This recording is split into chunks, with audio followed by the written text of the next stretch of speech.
Capítulo 161 Características especiais. Foi somente quando Lumian surgiu das trevas que o homem, com o olhar fixo em Jaina, percebeu a invasão de seu covil isolado. Vane, Vane, Vane. Lumian invadiu o local, desferindo uma saraivada de socos, cotoveladas, joelhadas e chutes no intruso. O homem ficou surpreso, mas não se deixou abater. Sua resistência foi robusta, defendendo-se dos golpes com os antebraços enquanto recuava. Seu peito, panturrilhas e coxas suportaram o impacto dos golpes errados de Lumian, mas ele manteve-se firme. Com um aceno de cabeça, seus olhos castanhos se transformaram em um verde assombroso, projetando um reflexo sinistro de Lumian. De repente, Lumian foi tomado por uma poderosa onda de desejo. A seu lado, a diva exibicionista Jaina irradiava um fascínio cativante enquanto se esforçava para observar a luta, todo o seu ser pulsando com magnetismo. Esse desejo explodiu dentro de Lumian como uma granada prestes a explodir. Ele cessou o ataque, os olhos ardendo com um tom avermelhado enquanto sua respiração se acelerava. Girando nos calcanhares, ele se lançou em direção a Jaina. Jaina percebeu a anormalidade e berrou, com a voz misturando raiva e medo. Controle-se, porra. Mas suas palavras foram abafadas quando Lumian a imobilizou. Simultaneamente a essa ação, um objeto duro pressionou o lado direito de Lumian. O que foi isso? Reagindo instintivamente, sua mão roçou o cabo da adaga de prata ritual que ele havia estrategicamente posicionado para se autoferir. Uma vaga compreensão de sua intenção de usá-lo voltou a lhe ocorrer. No instante seguinte, Lumian, agora praticamente irracional devido ao seu desejo crescente, agarrou o cabo da adaga de prata e a cravou na própria carne. A ponta prateada cortava tecido, pele e músculo com a mesma facilidade. Uma dor excruciante invadiu a consciência de Lumian, restaurando um pouco da racionalidade que o dominava, permitindo-lhe recuperar alguma lucidez. Fingindo que nada havia mudado, ele continuou seus atos com Jaina, com as mãos vagando sem rumo. Você é completamente inútil. Não consegue nem lidar com um pervertido. Jaina repreendeu, na esperança de trazer seu único protetor de volta à realidade. Ao ver seu oponente sob controle, o homem rapidamente recuperou sua adaga escondida, preparando-se para atacar Lumian pelas costas. Nesse instante, as mãos de Lumian deslizaram e ele se firmou contra o chão frio da caverna ao lado de Jaina. Com um movimento rápido, ele flexionou a cintura e chutou o pé direito para trás. Pancada. Lumian atacou, seu golpe na virilha do homem rápido e preciso, semelhante a um estalo de chicote. Um estalo gutural ecoou, o rosto do homem perdendo a cor enquanto a dor contorcia suas feições. Estrondo. Sua arma escorregou de suas mãos. Sem querer desperdiçar uma vantagem, Lumian atacou, prendendo sua presa em um abraço rápido. Seu braço direito se ergueu, agarrando a cabeça do homem e torcendo-a com uma força implacável. Caixa dura. O homem pôde ver as próprias costas e seu foco foi, felizmente, desviado do tormento que sentia abaixo.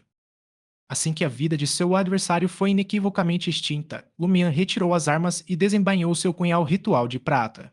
Com uma bandagem branca que possuía, tratou de seu próprio ferimento. Ele não temia a infecção, mesmo que tal eventualidade surgisse, sua constituição de provocador resistiria até às 6 da manhã do dia seguinte. O principal objetivo de seus esforços de primeiros socorros era evitar que a caverna retivesse vestígios de sangue. Jaina, estendida no chão frio, reuniu forças para se levantar. Ela observou Lumian soltar seu aperto mortal e o homem desabar sem vida no chão. Assim, de repente, um arrepio de choque percorreu seu corpo, sufocando de vez seus desejos antes acirrados. Ela não era uma observadora ingênua. Ela havia percebido a aura formidável, quase mágica, daquele homem lascivo, mas ele foi aniquilado em meros segundos por aquele belo rapaz do campo. Mal se passaram 8 ou 9 segundos, no máximo, quando uma vida foi extinta. Após cuidar do ferimento, Lumian recolheu as roupas do homem e caminhou em direção a Jaina. Ela despertou de seu torpor e perguntou curiosa: por que você está aqui? Quase que instintivamente, ela acrescentou em tom de brincadeira: não diga que você está apaixonado por mim e que anda me seguindo? A resposta de Lumian foi uma risadinha suave enquanto ele se agachava, puxando as mãos de Jaina para trás das costas dela. O que você está fazendo? A voz de Jaina beirava o pânico. Apesar de seus esforços fracos, Lumian conseguiu imobilizar os pulsos sem esforço usando a camisa do homem. Num piscar de olhos, ele puxou um casaco escuro sobre a cabeça de Jaina, bloqueando completamente sua visão. Seu cachorro, seu bastardo, seu pervertido, o que você quer? As palavras de Jaina saíram atropeladas, uma mistura de raiva, ansiedade e confusão. Lumian ignorou o desabafo dela. Arrancou o pedaço restante da camisa, amassou e enfiou nos ouvidos e na boca de Jaina. Jaina ficou em silêncio. Uma onda de resignação a invadiu enquanto pensava: tudo bem, vou aguentar isso como se fosse uma mordida de cachorro, contanto que ele não me mate. Contudo, sua apreensão foi recebida com quietude. Lumian se levantou, deixando o seu lado para se aproximar da forma inanimada no chão da caverna. Após purificar seu punhal ritual de prata e limpá-lo, Lumian circundou a pequena caverna, descendo uma muralha de espiritualidade. Em seguida, ele iniciou a dança da invocação. Sua intenção era invocar um espírito através desse rito. Apesar da eficácia desse método ser consideravelmente inferior à dos feitiços psíquicos tradicionais, o objetivo da dança da invocação não era estritamente a invocação de espíritos. Mesmo assim, era muito melhor do que a alternativa, não fazer nada. Sua espiritualidade se fundia com as forças da natureza e se difundia em todas as direções, mas permanecia confinada dentro da muralha de espiritualidade que envolvia a caverna. Dessa forma, a invocação não atrairia nenhuma entidade indesejada. Em meio à dança caótica e hipnotizante, Lumian percebeu a forma espectral do homem.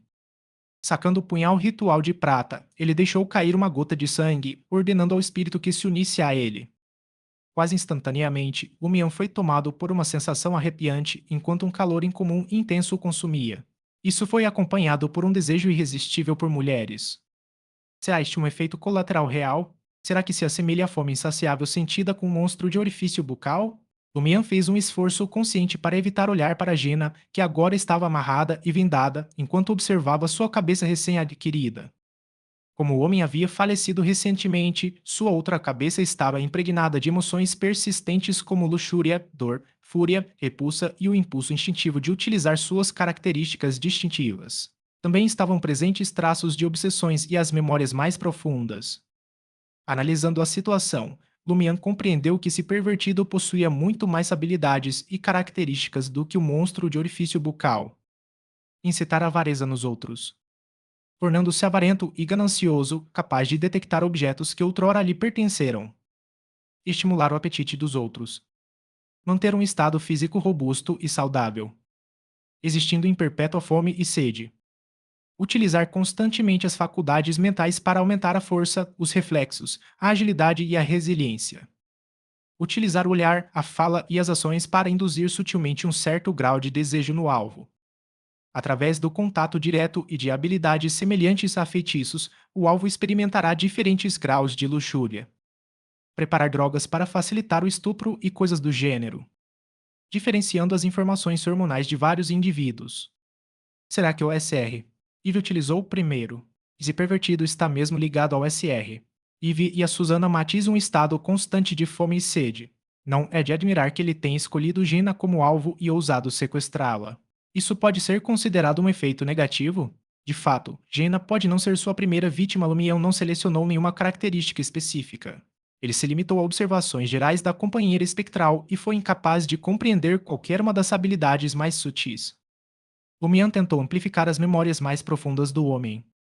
De repente, ele se viu no meio de um teatro movimentado.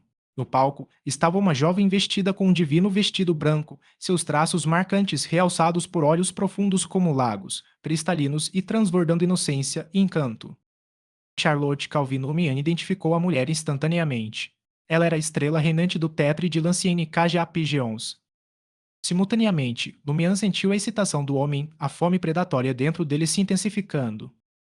No entanto, com a multidão ao redor, ele se conteve de qualquer comportamento inadequado. Assim que a cena terminou, correu para o banheiro. À medida que a memória se dissipava, Lumian cessou a dança da invocação, permitindo que o espírito do homem se retirasse de seu ser. Quase imediatamente, ele realizou a dança da invocação novamente, convidando o espírito a se juntar a ele. Isso porque cada posse permitia a Lumian selecionar apenas uma característica, uma memória ou uma obsessão. Uma vez escolhida, era irrevogável. Lumian optou por uma das lembranças mais comoventes do espírito. No instante seguinte, Jaina apareceu diante dele, dando uma performance claramente dramática no palco. A situação ficou clara para Lumian. Ele não conseguiu evitar cerrar os dentes e praguejar. Você só pensa em mulheres, mulheres e mais mulheres. Ele abandonou a ideia de canalização espiritual, lamentando não ter ainda alcançado o status de contratado, incapaz de forjar um contrato de longo prazo com o espírito e tomar emprestada uma habilidade. Lumian avaliou as características do homem, cerca de que algumas delas se provariam imensamente úteis em combate. Quem me dera poder despertar esse espírito, Lumian suspirou, reconhecendo suas limitações atuais. Em seguida, ele dissolveu a barreira espiritual, embainhou sua adaga ritual de prata e retornou para Jaina. Ele removeu o casaco que cobria seus olhos e a camisa que prendia suas mãos. Jaina fez uma careta, tirando o pano da boca e das orelhas. Ela massageou o pulso avermelhado, lançando um olhar cético para Lumian, que estava ocupado revistando os bolsos das roupas do homem. Ela perguntou: por que você me vendou e tapou meus ouvidos antes? Eu estava te protegendo. Você não deveria ver ou ouvir o que não me pertence, respondeu Lumian em tom meio jocoso, após sua busca ter resultado em um total de 8 moedas de ouro e 3 recipientes de metal um tanto antigos. Sem perceber qualquer ameaça vinda dele, Jenna bufou. O que poderia estar escondido aqui? A menos que você não, tenha feito isso com o cadáver. Sua voz foi se apagando enquanto ela ligava os pontos, supondo vagamente que Lumian poderia ter usado algum poder para extrair informações do cadáver. Ao perceber Lumian avaliando os 3 recipientes de metal, Gina desviou do assunto e relembrou: um desses recipientes contém um gás que deixa você inconsciente, fraco. Foi assim que ele me sequestrou. Além disso, outra garrafa tem um gás com um cheiro extremamente fétido, mas, por incrível que pareça, ele te acorda. Caramba, aquele pervertido merece ser fodido por um burro. Não sei o que tem na garrafa que sobrou e não consigo distinguir entre as outras duas. Capítulo 162 Cadáver Fresco. Lumian se agachou, segurando os 3 recipientes de metal nas mãos. Ele lançou um olhar para Jena, com um sorriso travesso nos lábios. Eu sei exatamente como confirmar isso. Que a curiosidade de Gina foi despertada, mas logo um toque de nervosismo e pânico surgiu em sua expressão, desencadeado pelo sorriso enigmático de Lumian. Sem se abalar com a reação dela, Lumian respondeu com um sorriso. Ajude-me a determinar qual recipiente é qual, sugeriu ele. Que tipo de piada é essa? Pensou Gina, grata por saber que, se Lumian não a tivesse salvado e ciente de seu próprio estado debilitado, ela teria soltado uma série de palavrões. No entanto, a expressão de Lumian tornou-se séria. Fique tranquilo, se contiver o gás que te deixa inconsciente, o pior que pode acontecer é você desmaiar de novo. Eu não vou te machucar, e mesmo que quisesse, você não conseguiria resistir. Além disso, assim que descobrirmos qual cilindro é qual, posso usar um gás estimulante para te reanimar e te trazer de volta ao normal. Se a sorte estiver do seu lado e você encontrar o gás estimulante, recuperará a maior parte de suas forças imediatamente, acrescentou Lumian. Faz sentido. Independentemente do resultado, não pode ser prejudicial. Ela quase se convenceu com as palavras de Lumian. No entanto, saindo do transe, Jenna cerrou os dentes e expressou suas preocupações. Mas e se você acabar escolhendo outro recipiente? Não temos ideia do que ele contém. Caso se tratasse de gás venenoso, não havia ninguém presente com o conhecimento necessário para tratá-la. Lumian respondeu em tom zombeteiro, com um sorriso ainda presente nos cantos da boca. Você está louco? Cilindros cheios principalmente de gás e aqueles que contêm líquido têm uma diferença de peso significativa. Esta garrafa em particular deve ser preenchida com líquido. Ele pegou um dos recipientes de metal e deu uma leve sacudida. Ele ouviu claramente o som inconfundível do líquido chacoalhando dentro do objeto antes de guardá-lo no bolso. Mesmo embora Gina tivesse sido alvo de zombaria, sua atenção estava focada no experimento, e a raiva não a consumiu. Após alguns segundos de hesitação, ela fechou os olhos e inclinou levemente a cabeça, determinada. Vá em frente e experimente. Lumian guardou uma das garrafas de metal no bolso da calça, deixando apenas uma em suas mãos. Com um ritmo tranquilo, ele aproximou o objeto do nariz de Jaina. No instante seguinte, Jaina abriu os olhos lentamente. Num instante, um odor extremamente pungente, que lembrava excremento fermentado, atacou os sentidos de Jaina, fazendo-a espirrar repetidamente. Lágrimas ameaçavam brotar de seus olhos e seu nariz ameaçava escorrer. No entanto, cada espirro servia como um catalisador, restaurando uma parte significativa de suas forças. Assim que Lumian selou o recipiente e se levantou, Jaina saltou de pé, instintivamente esticando os membros. Jenna ajeitou alegremente suas roupas e saia, murmurando para si mesma: parece que a sorte está do meu lado. Em sua primeira tentativa, ela conseguiu obter o recipiente com o gás de odor fétido. Mas então ela percebeu a expressão brincalhona de Lumian. O coração de Jenna deu um salto, pressentindo que algo estava errado. Vencida pela curiosidade, ela perguntou: Você já sabia qual cilindro de gás era qual desde o início? Será essa a razão pela qual ele conseguiu selecionar com precisão um recipiente de metal que continha o gás odorífero? Lumian sorriu e entregou o recipiente de metal para Jenna. Experimente o cheiro da tampa você mesmo. Jenna olhou para o recipiente com desconfiança antes de cheirar o frasco com cautela. Um leve odor persistia, não particularmente estimulante ou forte, mas ainda assim desagradável. O outro recipiente não tem cheiro, acrescentou Lumian com um sorriso. O rosto curado de Jenna ficou ainda mais vermelho. Ela se sentiu tola por ter acreditado nas palavras da outra parte e participado de bom grado do chamado experimento. Qualquer sentimento de gratidão que ela tivesse nutrido foi imediatamente sufocado. Ignorando a fúria de Jenna, Lumian guardou a nota de 8 vermelhor no bolso e riscou o recipiente de metal antes de o guardar novamente. Embora o homem possuísse a habilidade de sentir o paradeiro de objetos que outrora lhe pertenceram, Lumian não temia ser rastreado, visto que o homem já estava morto. Quanto à função do líquido no recipiente metálico restante, ele planejava testá-lo em ratos, cães vadios e outros animais. Após concluir as tarefas necessárias, Lumiano apontou para o corpo sem vida do pervertido e instruiu Jenna: Observe-o bem e memorize o rosto dele. Precisaremos investigar quem ele é. Ele provavelmente tem cúmplices. Certo. Jenna caminhou em direção ao cadáver, gravando seu rosto com seriedade em sua memória. Após observar por um tempo, os eventos recentes voltaram à sua mente, alimentando sua raiva. Ela ergueu a perna direita e chutou impiedosamente a virilha do pervertido. Repetidamente, sem restrições. Seu cachorro, seu pervertido, que se dane sua mãe, que se dane toda a sua família. Dina desabafou suas emoções à vontade. Lumian fez uma careta, sentindo uma pontada de dor, enquanto abaixava a cabeça para limpar os destroços no local.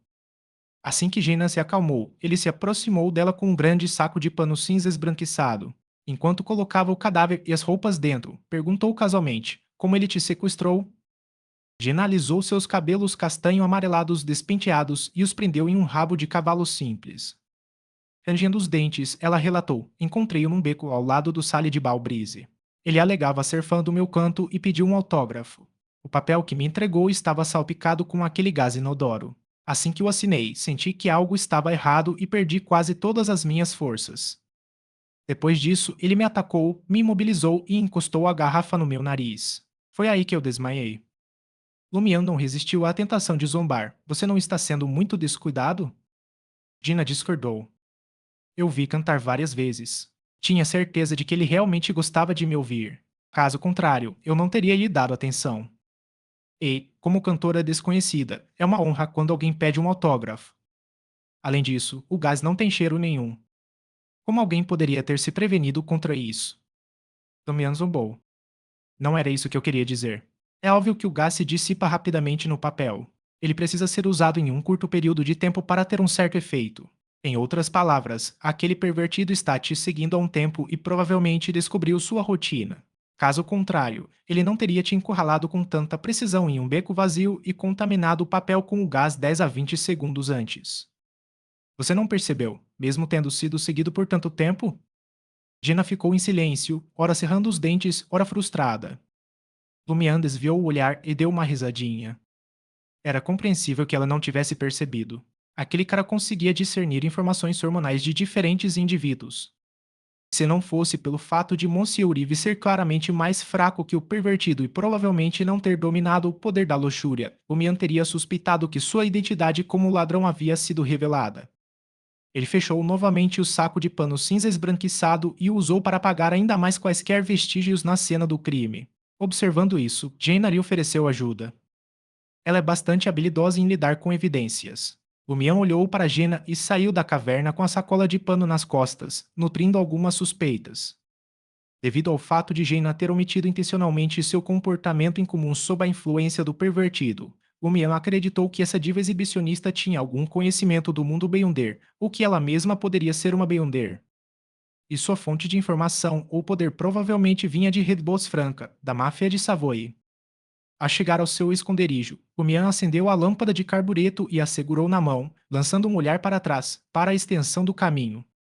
O caminho descia. Havia escuridão à distância. Um vazio que engolia tudo, à espreita de sua presa. O que você está olhando? Perguntou Jenna, curiosa. Ela pressentiu que Ciel estava agindo de forma misteriosa. Lumian desviou o olhar e sorriu. Fico pensando onde vamos parar se continuarmos a descer. Talvez o Trier da quarta época? Na realidade, o que ele estava realmente ponderando era: a habilidade anormal demonstrada agora era surpreendentemente semelhante à do SR. Ele. Se os dois fossem cúmplices, escolheriam instintivamente um local familiar no submundo para cometer o crime, o mesmo destino subterrâneo onde o SR. Eve havia entrado naquela noite. Se assim fosse, talvez ele descobrisse algo se continuasse por esse caminho. Desapontada, Jenna comentou: aquele não é um bom lugar. Lumian permaneceu em silêncio enquanto refazia seus passos pelo caminho. Perdida em seus próprios pensamentos, Jenna o seguiu silenciosamente, agarrando-se à lâmpada de carbureto deixada para trás pelo pervertido. Quando estava prestes a alcançar o nível que reproduzia aproximadamente a disposição da superfície, Lumian parou e disse com um sorriso desdenhoso: precisa que eu o acompanhe até a superfície. Você não vai voltar? Perguntou Jenna, surpresa. Lumian deu de ombros. Preciso encontrar um lugar adequado para me livrar deste cadáver. Gina assentiu com a cabeça e se absteve de fazer mais perguntas. Eu consigo subir sozinha. Já estive no subterrâneo antes. Isso significa que você tem os meios para se proteger? Lumian observou Gina partir com passos leves, suspirando interiormente. Será que todos os humanos e cães em Trier têm acesso aos poderes do Beyonder? Há algo de errado com Trier, ou há algo de errado comigo? Porque sempre encontro pessoas assim. Balançando a cabeça, ele ergueu o cadáver nas costas. Enquanto lidava com as pegadas, dirigiu-se para a caverna escondida onde havia buscado a dádiva anteriormente. Ao longo do percurso, ele realizou duas operações de anti-rastreamento para garantir que ninguém o estivesse seguindo. Ao chegar à caverna subterrânea da pedreira, Lumian jogou de lado o saco de pano branco acinzentado que continha o cadáver e arrumou o altar. Inicialmente, ele pretendia visitar o necrotério do hospital mais próximo durante a noite para obter cadáveres frescos, mas agora tinha uma opção melhor. Após montar o altar, acender as velas e construir uma parede de espiritualidade, Lumian recuperou a pele de cabra falsa pré-desenhada e adornada com o símbolo correspondente.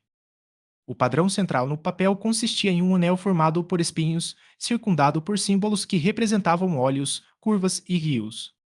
Só de seguir esses padrões na sala 207, Lumian já havia esgotado sua espiritualidade. Com a pele de cabra falsa no lugar, Lumian deu 2 passos para trás e contemplou as velas bruxuleantes, preparando-se para o encantamento seguinte. Nesse ritual, não se podia usar a frase eu. Eu invoco em meu nome para suplicar a si mesmo. Em vez disso, era preciso elaborar uma descrição de si mesmo em 3 linhas e fingir ser uma criatura do mundo espiritual.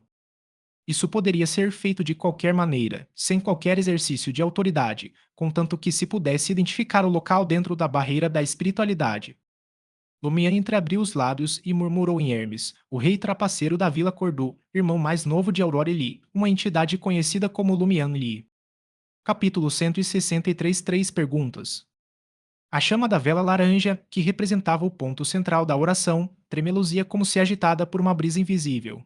Fora isso, permanecia inalterada, mantendo sua tonalidade habitual sem qualquer sinal de transformação. Lumian sentiu uma pulsação incomum no fundo de sua alma, como se um grito distante tivesse alcançado sua essência etérea. Temporariamente incapaz de responder, ele continuou a recitar o encantamento. Eu imploro a vocês. Suplico que me seja concedida a poção profética. Nesse feitiço ritualístico, palavras como ajudar a criar não podiam ser usadas. Tinha que ser concedido ou presenteado. O espírito de Lumian tremia a cada palavra proferida, como ondas que se propagavam, deixando-o com uma sensação inquietante de euforia e vertigem. Dando 2 passos à frente, ele examinou a carne do monstro aquático, os olhos de lagarto e a erva de Santa Maria cinzenta. Recuperando a pele de cabra falsa adornada com símbolos enigmáticos, posicionou-a sobre a chama da vela laranja, simbolizando o alvo de sua oração. Após acender a pele de cabra falsa e colocá-la na cavidade natural do altar de pedra, Lumian reuniu meticulosamente pó de tulipa e outros ingredientes, espalhando-os nas chamas. Uma fragrância peculiar permeou rapidamente a barreira etérea, causando alucinações em Lumian. Ele testemunhou uma profusão de símbolos místicos adornando a imitação de pele de cabra, materializando-se no vazio, em constante movimento e reconfiguração, alterando perpetuamente sua forma coletiva. Lumian recuou e examinou com atenção os diversos materiais no altar. Com uma voz ressonante, imbuída do poder de Hermes, ele invocou: Tulipa, erva que pertence à inevitabilidade, por favor, transmita seus poderes à minha invocação. Ao pronunciar a última palavra, as ondulações de seu espírito se fundiram, concedendo-lhe a ilusão de que podia roçar a chama da vela com um simples toque da palma da mão. Simultaneamente, uma sensação ardente surgiu em seu peito, acompanhada por um zumbido fraco que ressoava em seus ouvidos. O ambiente ao seu redor girava, como se ele estivesse sendo jogado para o ar e girando repetidamente. Guiado por sua espiritualidade, Lumian estendeu a mão direita, pressionando-a em direção à chama da vela. Sua visão turvou à medida que sua espiritualidade rompia, entrelaçando-se com as chamas. A chama da vela expandiu-se rapidamente, lançando um brilho radiante e etéreo sobre todo o altar.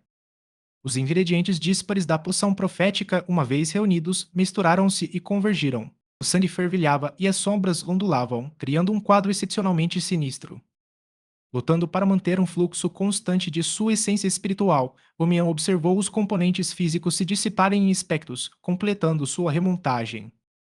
Um fantasma carmesim escuro, impregnado com uma tintura preto-prateada, materializou-se diante dele, condensando-se em um líquido turvo. O líquido borbulhava incessantemente, cada borbulha liberando filamentos sinuosos de luz prateada e negra que lembravam serpentes rastejantes. Lumiana avançou 2 passos, pegando um recipiente de metal do altar. Desrosqueando a tampa, posicionou-o sob a superfície do líquido. Após recolocar o recipiente contendo a poção profética no altar, Lumian recompôs-se, preparando seu estado mental. Enquanto Lumiano acalmava as perturbações em seu espírito, ele relembrou todo o processo do ritual. Se o símbolo do espinho não tivesse atingido um certo nível de ativação, elevando meu status, eu não teria sido capaz de responder e o empreendimento teria falhado. Só posso realizar 2 feitiços ritualísticos semelhantes consecutivamente. Lumian refletiu, gradualmente deixando seus pensamentos se acalmarem. Completar os 5 feitiços ritualísticos exigia, no mínimo, sequência 7 ou até mesmo contratado. Lumian, um monge esmola de sequência 8, só conseguiu fazê-lo confiando na corrupção dentro de seu corpo. Consequentemente, sua espiritualidade não pôde durar muito mais tempo. Após concluir o ritual e arrumar o altar, Lumian dissipou a barreira etérea e aproximou-se do saco de pano branco acinzentado para retirar o corpo sem vida. Com delicadeza e cuidado, ele girou a cabeça da outra pessoa de volta à posição original e abriu a boca. Banhar-se no brilho da lâmpada de carbureto azul, Lumian recuperou a poção profética, desenroscou a tampa e despejou o líquido escuro na boca do cadáver. Em vez de permear imediatamente a laringe, o líquido permaneceu em seu interior, semelhante a uma poça d'água. De repente, Lumian sentiu a brisa da pedreira ficar mais fria e a luz da lâmpada de carbureto intensificou-se para um azul mais profundo. Quase simultaneamente, ele ouviu um estrondo, testemunhando a garganta do cadáver se contorcer enquanto consumia toda a poção profética. No instante seguinte, o cadáver nu sentou-se ereto, envolto numa escuridão antinatural que desafiava a iluminação. Seus olhos se abriram de repente, revelando seu rosto pálido e abatido. As íris, antes castanhas, haviam perdido a cor, agora cristalinas e sem qualquer tonalidade. Nas profundezas daqueles olhos translúcidos pareciam residir camadas de cores vibrantes. Uma luz pura pairava no alto, inúmeras figuras quase imperceptíveis e um brilho prateado cintilante. Apesar do frio cortante, Lumian se recompôs e perguntou: onde aparecerá Guillaume Bennet, o antigo padre da vila de Cordoue, em Dariege, província de Riston, República da Índia, daqui a um mês? Nesse ínterim, Lumian refletiu sobre as 3 perguntas que desejava formular. 4 regras principais regiam o interrogatório. Em primeiro lugar, a pergunta deve se referir ao futuro. Indagações sobre o paradeiro ou ações passadas de alguém eram proibidas. Em segundo lugar, a descrição tinha de ser suficientemente precisa ou surgiria uma questão sem resposta. O nome Guillaume Bellet era comum noutras partes de Intis. Numerosas pessoas partilhavam o mesmo nome. A menos que a aldeia de origem fosse especificada, o cadáver poderia revelar o destino futuro de um Guillaume Bennet diferente. Em terceiro lugar, independentemente do país de origem do cadáver ou de sua familiaridade com o idioma correspondente, ele responderia no mesmo idioma em que a pergunta fosse feita. Por fim, uma pergunta só poderia conter um elemento que exigisse resposta. Não poderia ser formulada da maneira como, quando e onde será. O semblante pálido do cadáver adquiriu um tom verde escuro. Entreabriu os lábios e pronunciou em Intis, Quartier de la Princesse Rouge de Trier. A voz ressoava com uma qualidade ilusória e etérea, como se emanasse de outro reino. Não tinha nenhuma semelhança com a voz do falecido em vida. Então, só podemos restringir as possibilidades ao quartier de La Princesse Rouge. Lumian franziu ligeiramente a testa. Ele conseguia compreender a razão por trás disso. Não se tratava de uma poção profética obtida de entidades ocultas. Seu criador era essencialmente um monge mendigo, portanto, os efeitos naturalmente não seriam extraordinários. Lumian então formulou sua segunda pergunta. Onde poderei encontrar Louis Lund, antigo mordomo do administrador da aldeia de Cordu, Dariege, província de Riston, República da Índia? Ele se absteve de mencionar Madame Poalis, pois não tinha certeza de sua ligação com Madame Nae. Temia que seu status elevado pudesse interferir na precisão da profecia. Os olhos do cadáver permaneceram vazios e translúcidos enquanto ele olhava para a frente. Respondeu com uma voz etérea: Tries le marché du quartier du Gentleman Avenue du Marché. Avenida do Mercado? Parece que a presença de Louis Lunda ali não é mera coincidência, refletiu Lumian, com uma sensação de satisfação invadindo. Enquanto refletia, percebeu que as estranhas visões refletidas nos olhos transparentes do cadáver iam desaparecendo gradualmente. Agindo com rapidez, formulou sua terceira pergunta. Onde estará o SR? Yves, proprietário do albergue do Coq d'Oré no Le Marché du Quartier du Gentleman, das 23h às 24h deste domingo? Tendo observado o SR. Yves entrando no metrô anteriormente nesse horário, Lumian procurou apurar os detalhes de seu destino. Considerando que o SR Ivy havia sido roubado recentemente e visitado a sede da polícia, ele poderia evitar aventurar-se no metrô por enquanto. O Mian especificou que a data era domingo. O cadáver respondeu rapidamente: Le Marché du Quartier du Gentleman, Théâtre de l'Ancienne Caja Pigeons, de Trier. Dito isso, o cadáver caiu no chão com um baque surdo e fechou os olhos mais uma vez, exalando o odor pútrido da morte. Teatro de Lancienne Caja Pigeons mais uma vez Sumian embrulhou o cadáver de volta no saco de pano, com a intenção de enterrá-lo ainda mais fundo. Em frente a um prédio bege de 3 andares, um mendigo de barba por fazer-se viu encurralado por 2 manobristas ao lado de um pilar. Eu vou embora agora, gaguejou ele, tremendo. Nesse instante, um homem vestido de mordomo se aproximou, com o rosto tomado por surpresa. Mestre, é você. Mestre. O quê? O vagabundo estava perplexo. O mordomo não conseguiu conter a sua empolgação. Você não se lembra? Você é o dono deste lugar e nós somos todos seus servos leais. Você sofreu um traumatismo craniano e perdeu muitas memórias. Um dia, de repente, você fugiu de casa. Já faz meses. Finalmente te encontrei. Você voltou. Eu não sou o vagabundo, se lembrou claramente do seu passado. No entanto, o mordomo e os 2 valetes se recusaram a ouvir sua explicação. Eles o cercaram e o conduziram para dentro do prédio. Senhora, senhora, o patrão voltou, gritou o mordomo, eufórico. Em pouco tempo, o vagabundo avistou uma mulher elegante e bonita. Ela usava um vestido verde claro e seus olhos exalavam um charme maduro. Transbordando de alegria, ela irrompeu em lágrimas e se jogou nos braços do vagabundo. Você voltou. Você finalmente voltou. Ao inalar o doce aroma do perfume dela e sentir a maciez do corpo dela contra o seu, o vagabundo tentou argumentar que não era seu marido, mas as palavras lhe faltaram na garganta. Atordoado e confuso, foi conduzido à sala de jantar. Lá, sob um lustre de cristal, deparou-se com um banquete suntuoso, uma dúzia de ostras, uma panela de frango suculento, um prato de carne cozida com ameixas secas, pudim de cedo, salada e uma garrafa de vinho elixir branco. Simultaneamente, o olhar do vagabundo recaiu sobre as pinturas a óleo que adornavam as paredes da sala de jantar.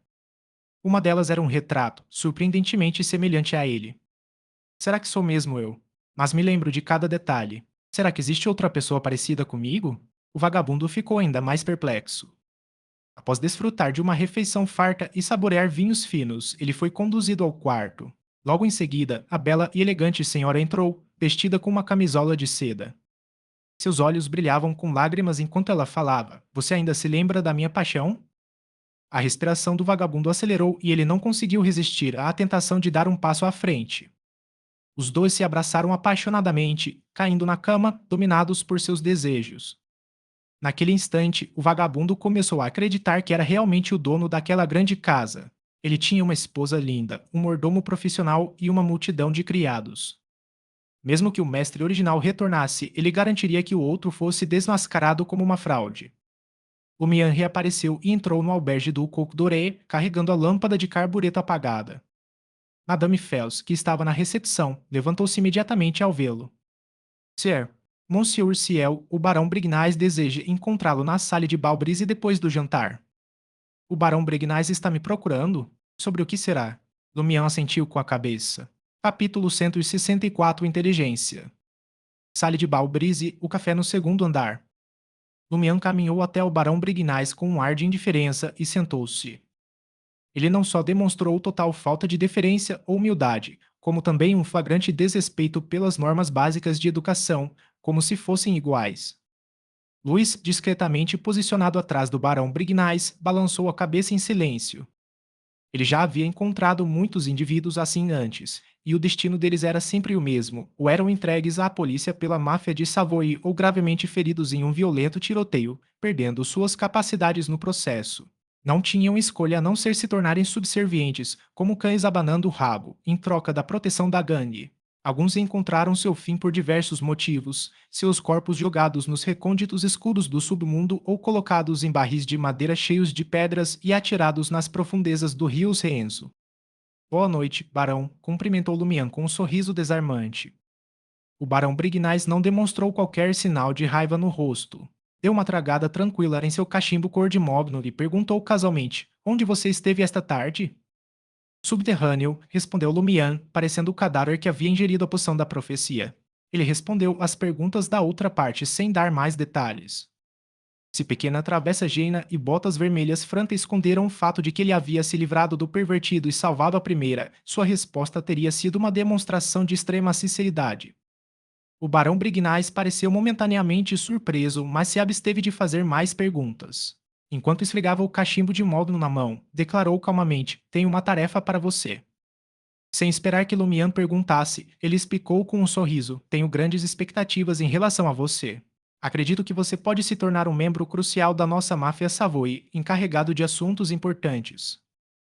No entanto, minha opinião favorável por si só não é suficiente. Você precisa demonstrar uma força que supere a da maioria e fazer contribuições que lhe garantam reconhecimento. Uma cenoura pendurada na frente de um burro? Lumian tombou interiormente. Exteriormente, ele estreitou os olhos deliberadamente. E o que poderia ser isso? O barão Brignais pousou seu cachimbo de mogno, tomou um gole de café e adotou um tom suave ao falar. Ataque qualquer membro proeminente da gangue do veneno. O ideal é infligir ferimentos graves. Matá-los também funciona. Lumian deu uma risadinha. Há apenas 2 dias, você me alertou para não causar tumulto e provocar um conflito generalizado entre a turba do veneno e nós. Você não teme que tais ações possam ocorrer, levando você a se tornar um alvo da polícia? Embora tivesse a intenção de ficar à espreita de Meraite, da gangue da espora venenosa, Lumian recusou-se a ser tratado como um tolo pelo Barão Brignais. Você é muito mais inteligente do que aqueles que me cercam. Nos últimos 2 dias, tenho observado atentamente as reações da turba envenenada e parece que eles não têm planos imediatos de vingança contra você. O que isso implica? Significa que eles têm pavor da nossa máfia Savoy, respondeu Lumian em tom de brincadeira. Era, obviamente, uma brincadeira. Se a máfia da espora venenosa temesse a máfia de Savoy, jamais teria se tornado a segunda maior máfia do mercado do baile ou dos cavalheiros. O barão Brignais balançou a cabeça negativamente. No passado, eles sem dúvida teriam retalhado, cobrando um preço muito maior do que apenas despesas médicas da nossa máfia Savoy. Além disso, após a morte de Margot, eles apenas encenaram uma cena superficial. Na realidade, não tomaram nenhuma atitude que pudesse atrair a atenção da polícia. Parecia que estavam procurando o verdadeiro assassino em meio ao caos. Essas anomalias recorrentes me levam a crer que a máfia do veneno está se preparando para algo significativo, algo muito, muito importante. É por isso que eles permanecem impacientes e contidos. Não posso ter certeza se as ações futuras deles afetarão nossa comunidade de Savoy, mas não podemos ficar de braços cruzados esperando por respostas. Ao menos você é astuto. Lumian elogiou o barão Brignais em pensamento, ainda que a contragosto. Com um sorriso, Lumian fez uma pergunta. Você está sugerindo que eu elimine os membros-chave deles e observe suas reações. Se eles tolerarem isso sem retaliar, significa um problema consideravelmente grave. Precisaríamos instigar um conflito aberto e obrigá-los a expor o problema, não é mesmo? O barão Brignais deu uma risadinha. Gosto de conversar com pessoas inteligentes. Então, você está disposto a assumir essa tarefa? Embora seu tom parecesse inquisitivo, sua postura, olhar e ações não deixavam dúvidas de que se tratava de uma ordem. Caso Lumian se recuse, a máfia Savoy retirará sua proteção. Lumian deu uma risadinha. Preciso de informações sobre todos os membros importantes da gangue Poisonspur, nomes, aparência, habilidades, características distintivas e se eles têm família próxima ou cônjuges. Luiz, que estava atrás do Barão Brignais, ficou surpreso. Por que ele está perguntando sobre os familiares dos líderes da gangue Poisonspur Mob? Ele pretende usá-los. Entre as multidões de Trier prevalecia uma regra tácita, uma regra que todos seguiam, a menos que fosse uma circunstância excepcional: nunca atacar membros da família que não estivessem envolvidos com a multidão. A maioria das pessoas tinha pais, cônjuges e filhos. Se abandonassem todos os limites morais e matassem sem hesitar, ninguém seria poupado. Todos estariam em perigo. Em segundo lugar, lidar com as famílias de mafiosos de baixo escalão não tinha valor algum. No entanto, no nível do Barão Brignais, sua família permanecia confidencial, conhecida apenas por alguns poucos escolhidos. Além disso, eles residiam fora do mercado do bairro dos Cavalheiros. Em terceiro lugar, aqueles que detinham certo status dentro da máfia podiam ser considerados implacáveis. Ameaçá-los com suas famílias só inflamaria ainda mais sua fúria. Em quarto lugar, o extermínio de uma família inevitavelmente viraria notícia, irritando os superiores na sede da polícia e desencadeando uma repressão severa. Assim, era somente no processo de eliminação de uma facção que eles confrontavam a família de um líder inimigo, evitando semear animosidade e servindo como dissuasão para outras turbas. Qual era a intenção de Ciel ao indagar sobre a família imediata e a esposa de um membro crucial da Gangue do Veneno? O Barão Brignais olhou para Lumian por alguns instantes antes de um sorriso lento surgir em seu rosto. O chefe da quadrilha pôs uns Spud é Roger, conhecido como Escorpião Negro. Ele reside no número 126 da Avenue du Marché. Não sei ao certo se ele tem esposa ou família próxima. Mesmo que tenha, eles não moram na região do mercado. Podem até não morar em Trier. Ele possui feitiços sinistros e poderes mágicos. Nem eu ousaria enfrentá-lo. O Barão Brignais aproveitou a oportunidade para alertar Lumian sobre a força formidável de Escorpião Negro Roger. Era prudente evitar qualquer plano contra ele, pois a morte seria o único resultado. Feitiços sinistros um Beyonder focado em conjuração? Considerando a capacidade de Roger de subjugar Margot, ele deve ser pelo menos um sequência 7. Ele pode até possuir um artefato místico ou uma arma Beyonder se Beyonders desse calibre não tiverem corpos robustos ou habilidades especiais de preservação da vida, eles podem recorrer a armadilhas, assassinatos a queima-roupa e outros métodos. Se seus corpos não forem fracos e eles se destacarem em combate corpo a corpo, ou se possuírem um feitiço de substituição como a estatueta de papel de Leá, eu quase não terei chance de vitória. A menos que eu use o feitiço de aprimoramento da sorte para premeditar seu infortúnio e torná-lo suficientemente azarado, os pensamentos de Lumian corriam como relâmpagos, fugazes como se tivessem desaparecido. Ele assentiu com a cabeça e perguntou: e quanto aos outros? O Barão Brignais deu uma tragada lenta em seu cachimbo antes de responder. A gangue da espora venenosa já teve 4 membros poderosos e influentes, ligeiramente inferiores a nós no distrito comercial. No entanto, após a morte de Margot pelas suas mãos, seu substituto, Wilson, está bastante fraco. Sua força geral diminuiu consideravelmente. O vice de Roger, Balderman, é um deles. Inicialmente, ele e Roger chegaram ao distrito do mercado, estabeleceram um sale de gristmilho e gradualmente recrutaram um grupo de indivíduos para formar a gangue da espora venenosa. Ele é extremamente habilidoso em combate, comparável a Margot em esse quesito. Além disso, possui habilidades peculiares. Por exemplo, ele consegue resistir a uma lâmina e sofrer apenas ferimentos leves. Às vezes, demonstra súbitos acessos de violência, como se estivesse sob o efeito de alguma droga. Ele consegue incutir medo nos outros. Ah, e ele empunha uma faca revestida de veneno. Ele é extremamente cruel. Não tem família nem amante, mas demonstra um grande interesse por mulheres. Costuma ter casos com garotas de rua ligadas à gangue Poisonspur. Sua residência habitual é a casa de Roger, o Escorpião Negro. Quando busca a companhia de uma mulher, opta por um motel ou hotel relativamente limpo na área do mercado. Lumian escutou atentamente, formulando gradualmente um plano. Existe uma armadilha altamente eficaz para Careca Armand. Independentemente de como Armand adquire defesas tão formidáveis que resultam apenas em ferimentos leves após ser atingido, isso sugere uma alta probabilidade de que ele esteja disposto a trocar lesões pela vitória. Ele se apoia muito em seus pontos fortes nesse aspecto. Se for esse o caso, posso lhe dar uma oportunidade. No entanto, será falha em Mercúrio quem lhe infligirá esses ferimentos leves. Até mesmo ferimentos leves podem sangrar. O Barão Brignais prosseguiu: a maioria dos dançarinos da turba da espora venenosa está sob a supervisão de Castina de Fenapoter.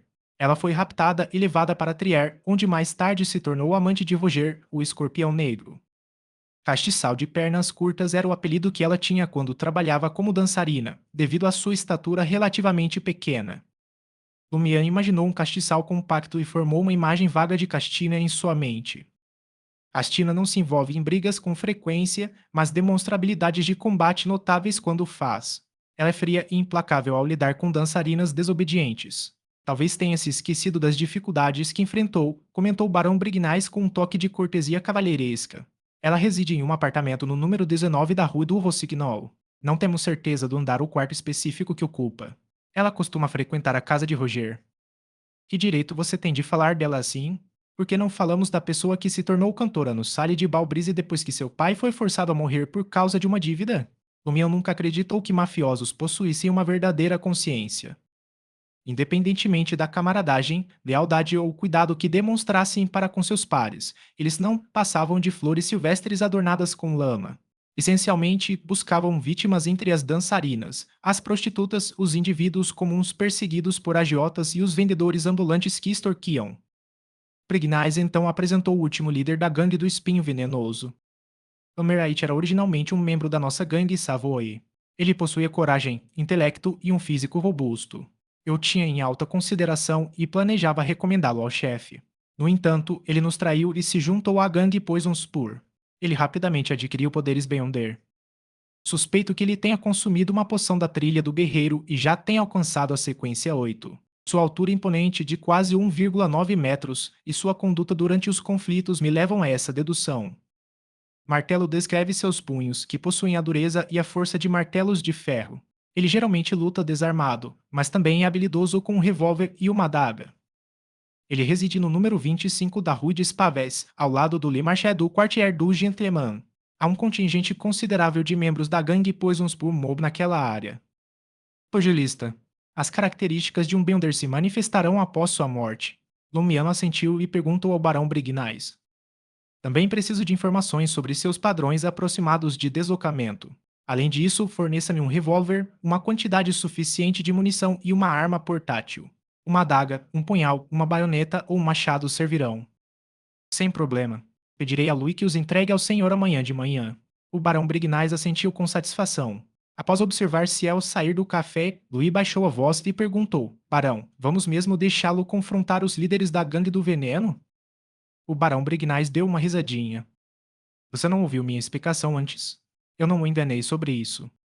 Contudo, os líderes da gangue do veneno não são fáceis de lidar. Quer ele lute e precise de nossa ajuda e proteção posteriormente, quer fracasse e se encontre à beira da morte, podemos esmagar sua arrogância e torná-lo obediente. Capítulo 165 Encontrando Jena novamente.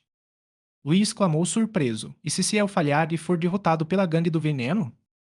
O barão Brignais deu uma risadinha e respondeu: quando é que a nossa máfia Savoy alguma vez manteve todos os seus membros? No caminho de volta para o albergue do Coq Doré, Lumian se encontrou de muito bom humor. Inicialmente, ele pretendia prender um membro importante da gangue do veneno, investigando a origem do seu poder e a sua ligação com a divindade maligna que Madame Poalise adorava. Mas agora, a gangue Savoy lhe havia incumbido de uma tarefa semelhante. Isso correspondia perfeitamente aos seus desejos. Dessa forma, ele não só obteve rapidamente informações detalhadas sobre múltiplos alvos, economizando tempo valioso, como também pôde utilizar plenamente os recursos da máfia Savoy, como armamento, mão de obra e contatos. Há pouco, Lumian cogitava pedir explosivos ao Barão Brignais, ponderando a possibilidade de armar uma armadilha para explodir um dos líderes da gangue da espora venenosa. No fim, ele desistiu da ideia. Primeiro, achou que seria ousado demais e atrairia a atenção indesejada da polícia. Segundo, sendo um criminoso procurado, não podia se dar ao luxo de ser investigado. Terceiro, se eliminasse completamente seu alvo, como conseguiria obter qualquer informação? É claro que ele poderia usar a dança da invocação e a barreira espiritual para permitir que o espírito do falecido se apegasse a ele e intensificasse as memórias que deixaram as marcas mais profundas. No entanto, esse método era totalmente imprevisível. Quem sabia se a mente dessas pessoas estaria tão perturbada quanto a do pervertido anterior? Além disso, cada dança da invocação só podia amplificar uma única memória. Se a sorte não estivesse ao seu lado, poderia levar um tempo considerável para encontrar informações úteis. Isso contradizia sua intenção de partir rapidamente do local do assassinato.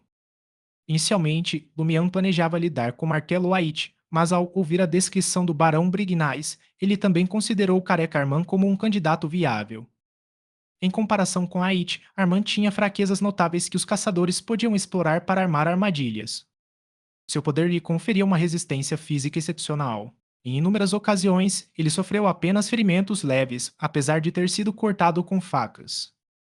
Lumian lembrou-se das palavras de Aurore: aqueles que são bons nadadores têm tendência a se afogar. No caso de Armand, poderíamos interpretar como: aqueles que são hábeis em bloquear armas com seus corpos são mais suscetíveis a perecer por elas. Já Lumian possuía Mercúrio caído, a lâmina amaldiçoada. Além disso, em comparação com Omerait, que frequentemente viajava com uma grande comitiva e residia no assentamento da Gangue do Veneno, Balde Armand ocasionalmente se aventurava sozinho, em busca de garotas de rua e dançarinas. Consequentemente, ele se mostrou um alvo mais fácil para assassinato. Ademais, ele estava mais próximo do núcleo do poder da Gangue do Veneno e detinha mais segredos. No entanto, surgiu um dilema.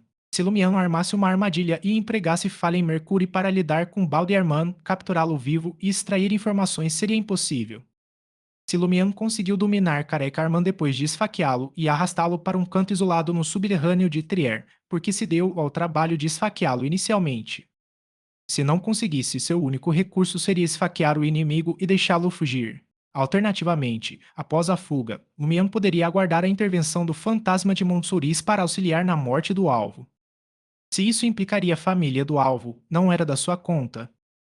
Assim, a busca por Careca Armand e Martelo White apresentava seus respectivos prós e contras. A Lumian ainda não havia conseguido chegar a uma decisão. Ele pretendia analisar a escolha de seus alvos após receber informações mais detalhadas, armas e munição do Barão Brignais na manhã seguinte. O que é tudo isso? Perguntou Lumian, curioso, enquanto atravessava o saguão. Não eram essas as mesmas pessoas idosas que vendiam fotos falsificadas de costureiras de rua na estação de locomotivas a vapor de Suíte, porque estavam trazendo uma sacola tão grande. Ur parou de puxar a sacola de pano, enxugando o suor da testa. Forçou um sorriso e respondeu: O senhor não sabe, Monsieur Ciel? À noite, trabalhamos como catadores. Recolhemos itens descartados que ainda podem ter algum valor. Informados pelo anúncio de Charlie, o casal estava ciente da nova posição de liderança de Ciel na máfia Savoy. Consequentemente, não viram problema algum em Ciel buscar respostas com eles, já que o albergue do Cocdor era seu território. Do ponto de vista deles, como o guardião do albergue do Cocdorei, Monsieur Ciel precisava manter-se informado sobre o estabelecimento para evitar qualquer contratempo.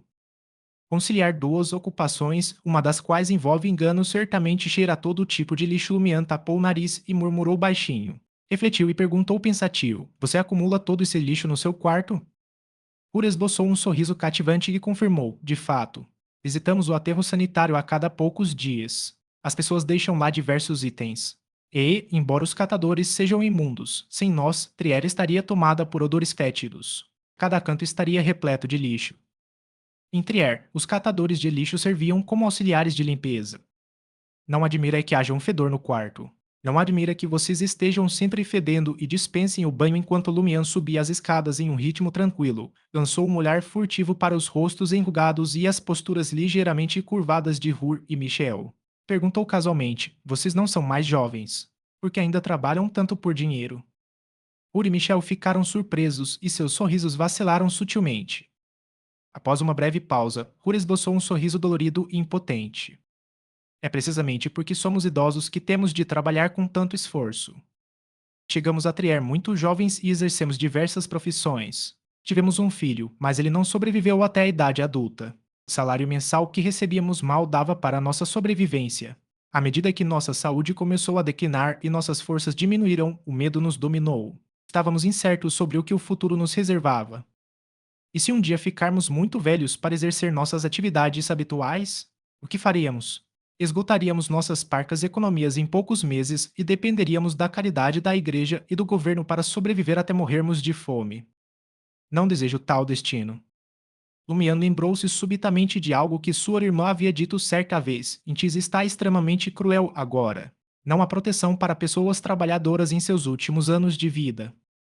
Inspirado por seus pensamentos, Hur prosseguiu. Felizmente, nosso apetite diminuiu com a idade. Não comemos nem dormimos muito. Isso nos deixa com mais tempo para ganhar dinheiro. Não precisamos nos preocupar com mais nada. Podemos economizar a maior parte do que ganhamos. Nos próximos anos, poderemos desfrutar de mais alguns bons anos contando com nossas economias. E, para falar a verdade, comparados à maioria das pessoas, somos considerados afortunados. Nenhum deles chegou à nossa idade. Madame Michel, que estava ao lado dele, tinha uma expressão melancólica. Assim que tivermos economizado o suficiente, voltaremos para Ormir e compraremos um terreno para cultivar uvas. Mesmo que nos falte força no futuro, podemos contratar ajuda. De qualquer forma, não temos despesas extravagantes.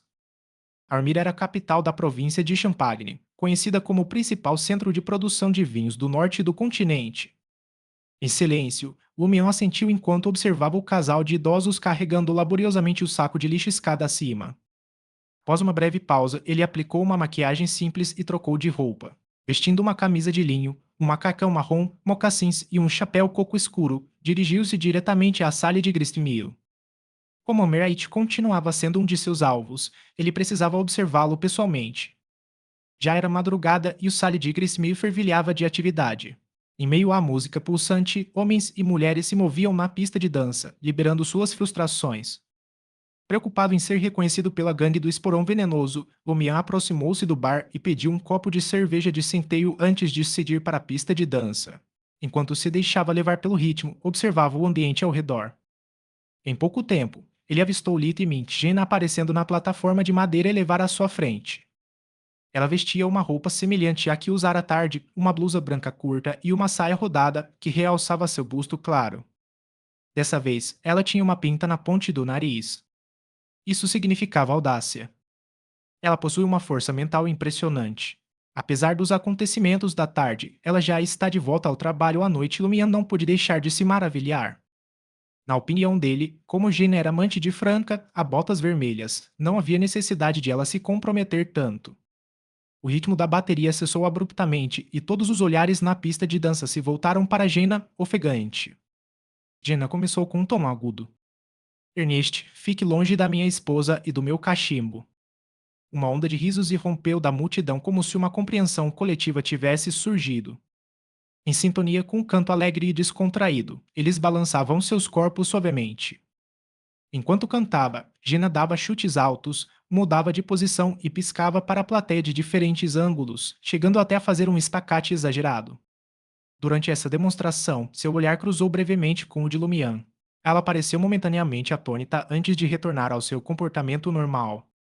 Assim que terminou sua música, a batida intensa da bateria recomeçou. Gina não perdeu tempo descansando. Ela saltou para a pista de dança, desviando-se da explosão repentina de aplausos, assobios e homens disputando sua proximidade. Aproximou-se de Lumiano e gritou com um sorriso travesso: Leão bonitão, dance. Em X, o leão era frequentemente usado para descrever homens atraentes devido à sua juba radiante, semelhante ao sol.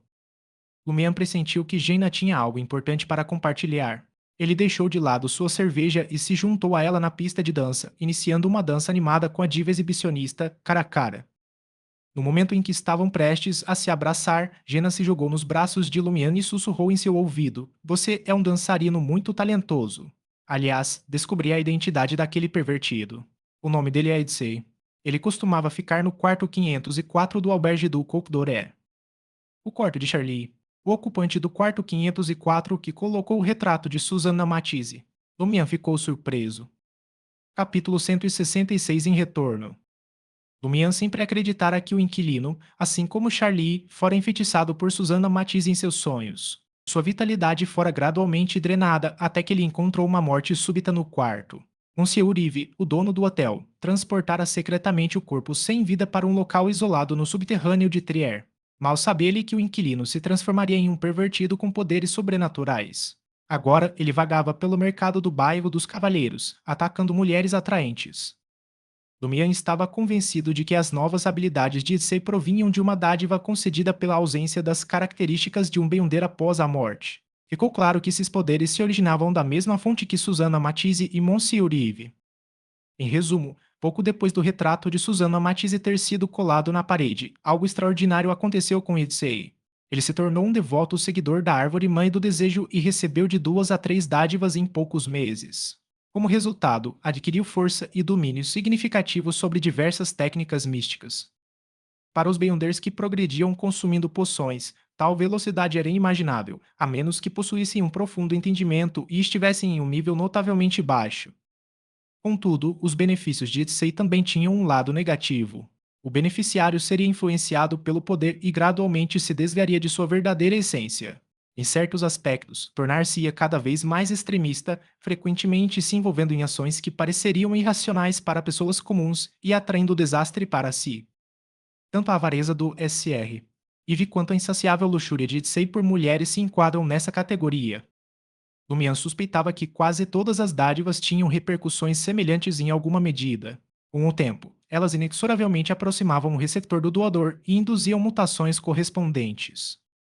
O motivo pelo qual Lumian permaneceu imune aos poderes da dançarina e do monge Esmola foi que eles não provinham diretamente da entidade oculta conhecida como inevitabilidade, mas sim da corrupção dentro de seu corpo que havia sido filtrada pelo selo. Além disso, Lumian sempre manteve uma postura vigilante em tais assuntos. Ele não apenas se absteve de alterar seu estilo e modo de vida para explorar as características da dançarina e do monge Esmola para obter maior controle sobre sua força, como também, por vezes, chegou a se opor à influência deles. Além disso, Lumian avançaria na sequência e passaria por uma digestão preliminar antes de obter a dádiva correspondente. Ele buscava preservar o equilíbrio de poder dentro de seu corpo. Abaixando a cabeça, Lumian sussurrou para Gina em voz baixa: Como você descobriu isso? Enquanto Gina se balançava ao ritmo da música, franziu os lábios e respondeu: É evidente que o pervertido não pode existir sem mulheres. Sequestrar uma mulher por dia e arrastá-la para o subsolo simplesmente não é viável, senão ele já teria sido preso há muito tempo. Droga, deve ter havido várias vítimas. Será que aqueles cães negros incompetentes sequer percebem? Então, como ele costuma resolver o problema? Claramente, confiar apenas em si mesmo não é suficiente para satisfazer seus desejos. Então, pedi ajuda franca e perguntei às dançarinas e prostitutas da máfia de Savoia. Rapidamente obtive uma resposta. Como é que aquele pervertido, que merece ser fodido por um bull, pode ter tanta virilidade? Ele consegue ejacular várias vezes por dia. Por que ele não investe naquelas senhoras ricas e idosas? Ambos ficariam satisfeitos.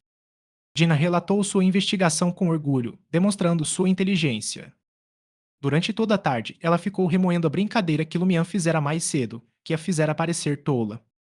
Antes de abraçar as crenças da árvore mãe do desejo e receber a dádiva, Issei era um frequentador assíduo da Rue de la Muraille, da Rue de Breda e da Rue du Rossignol. Contudo, após obter a dádiva, sua mente passou a ser consumida por pensamentos sobre mulheres. Lumian não pôde deixar de reconhecer que Gina ocasionalmente demonstrava certa inteligência.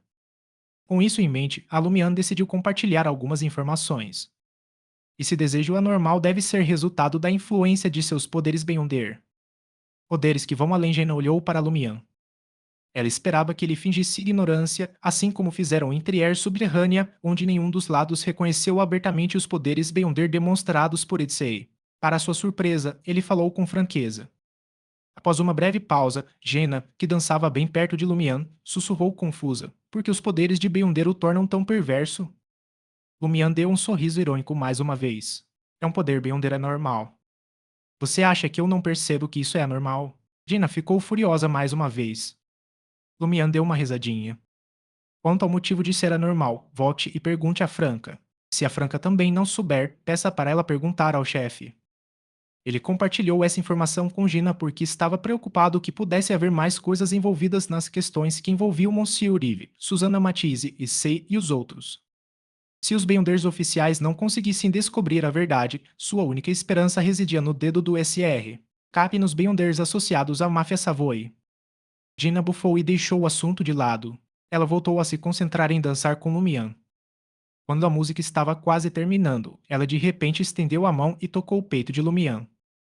Ah, que corpo bonito! Gina sorriu, depois recuou, dirigindo-se para a plataforma de madeira de meia altura em frente à pista de dança. Parecia que ela finalmente havia se vingado do que acontecera no subterrâneo. Ela estava radiante de alegria. Lumian bufou e saiu da pista de dança, pegando novamente seu copo de cerveja de centeio. Enquanto ouvia a música, balançava o corpo suavemente, observando o que acontecia dentro da sala de Gristmill. Enquanto Lumian examinava a área, sua atenção foi atraída por um grupo de mafiosos reunidos perto do palco. Eles vestiam uma mistura de roupas, cercando um homem imponente que tinha uma altura impressionante de quase 1,9 metros. O homem corpulento tinha uma semelhança impressionante com o gigante Simon. Sua camisa preta e traje formal realçavam seus músculos salientes, mas as calças de lona azul escuras e as botas de couro pretas sem alças pareciam deslocadas, criando um conjunto peculiar. Com seus cabelos castanhos despenteados e olhos castanhos ligeiramente separados, seus traços faciais comuns eram complementados por um maxilar bem definido. Suas mãos e pernas eram mais longas do que as de uma pessoa comum. Martelo Aitumian desviou o olhar, suspeitando que aquele homem fosse um de seus alvos. Em Trier, não havia muitos indivíduos com quase 1,9 metros de altura. Lumian não se preocupava com o fato de Martelo Ait e seus subordinados o reconhecerem a essa distância. O salão de baile estava com iluminação tênue, apenas o brilho suave de lampiões a gás nas paredes e um lustre acima proporcionando luz suficiente para dançar e conversar discretamente. A menos que alguém conhecesse Lumian intimamente ou o tivesse visto recentemente, não seria capaz de identificá-lo. Além disso, Lumian havia tomado precauções para se disfarçar. Ele também não esperava que Geno o reconhecesse à primeira vista. Após Gina terminar de cantar outra música, Amerait conduziu seus subordinados para fora da pista de dança e subiu para o segundo andar. Lumian continuou suas observações quando, de repente, avistou uma figura familiar entrando na sala. Era o SR. Ivy, proprietário da albergue do Coq Doré, com as vestes ligeiramente desbotadas pela lavagem. Sua expressão ansiosa e preocupada era evidente enquanto seus olhos azuis examinavam os arredores. Ele está procurando por Issei? O pervertido não voltou depois de sair à tarde. Eles suspeitam que algo aconteceu com ele, então estão vasculhando os salões de dança, buscando pistas com as garotas de programa. Lumian desviou o olhar pensativo e voltou sua atenção para as dançarinas na pista. Com base nas características exibidas pelo corpo espiritual de Issei, Lumian percebeu que Monsieur Ivy era muito mais fraco em comparação.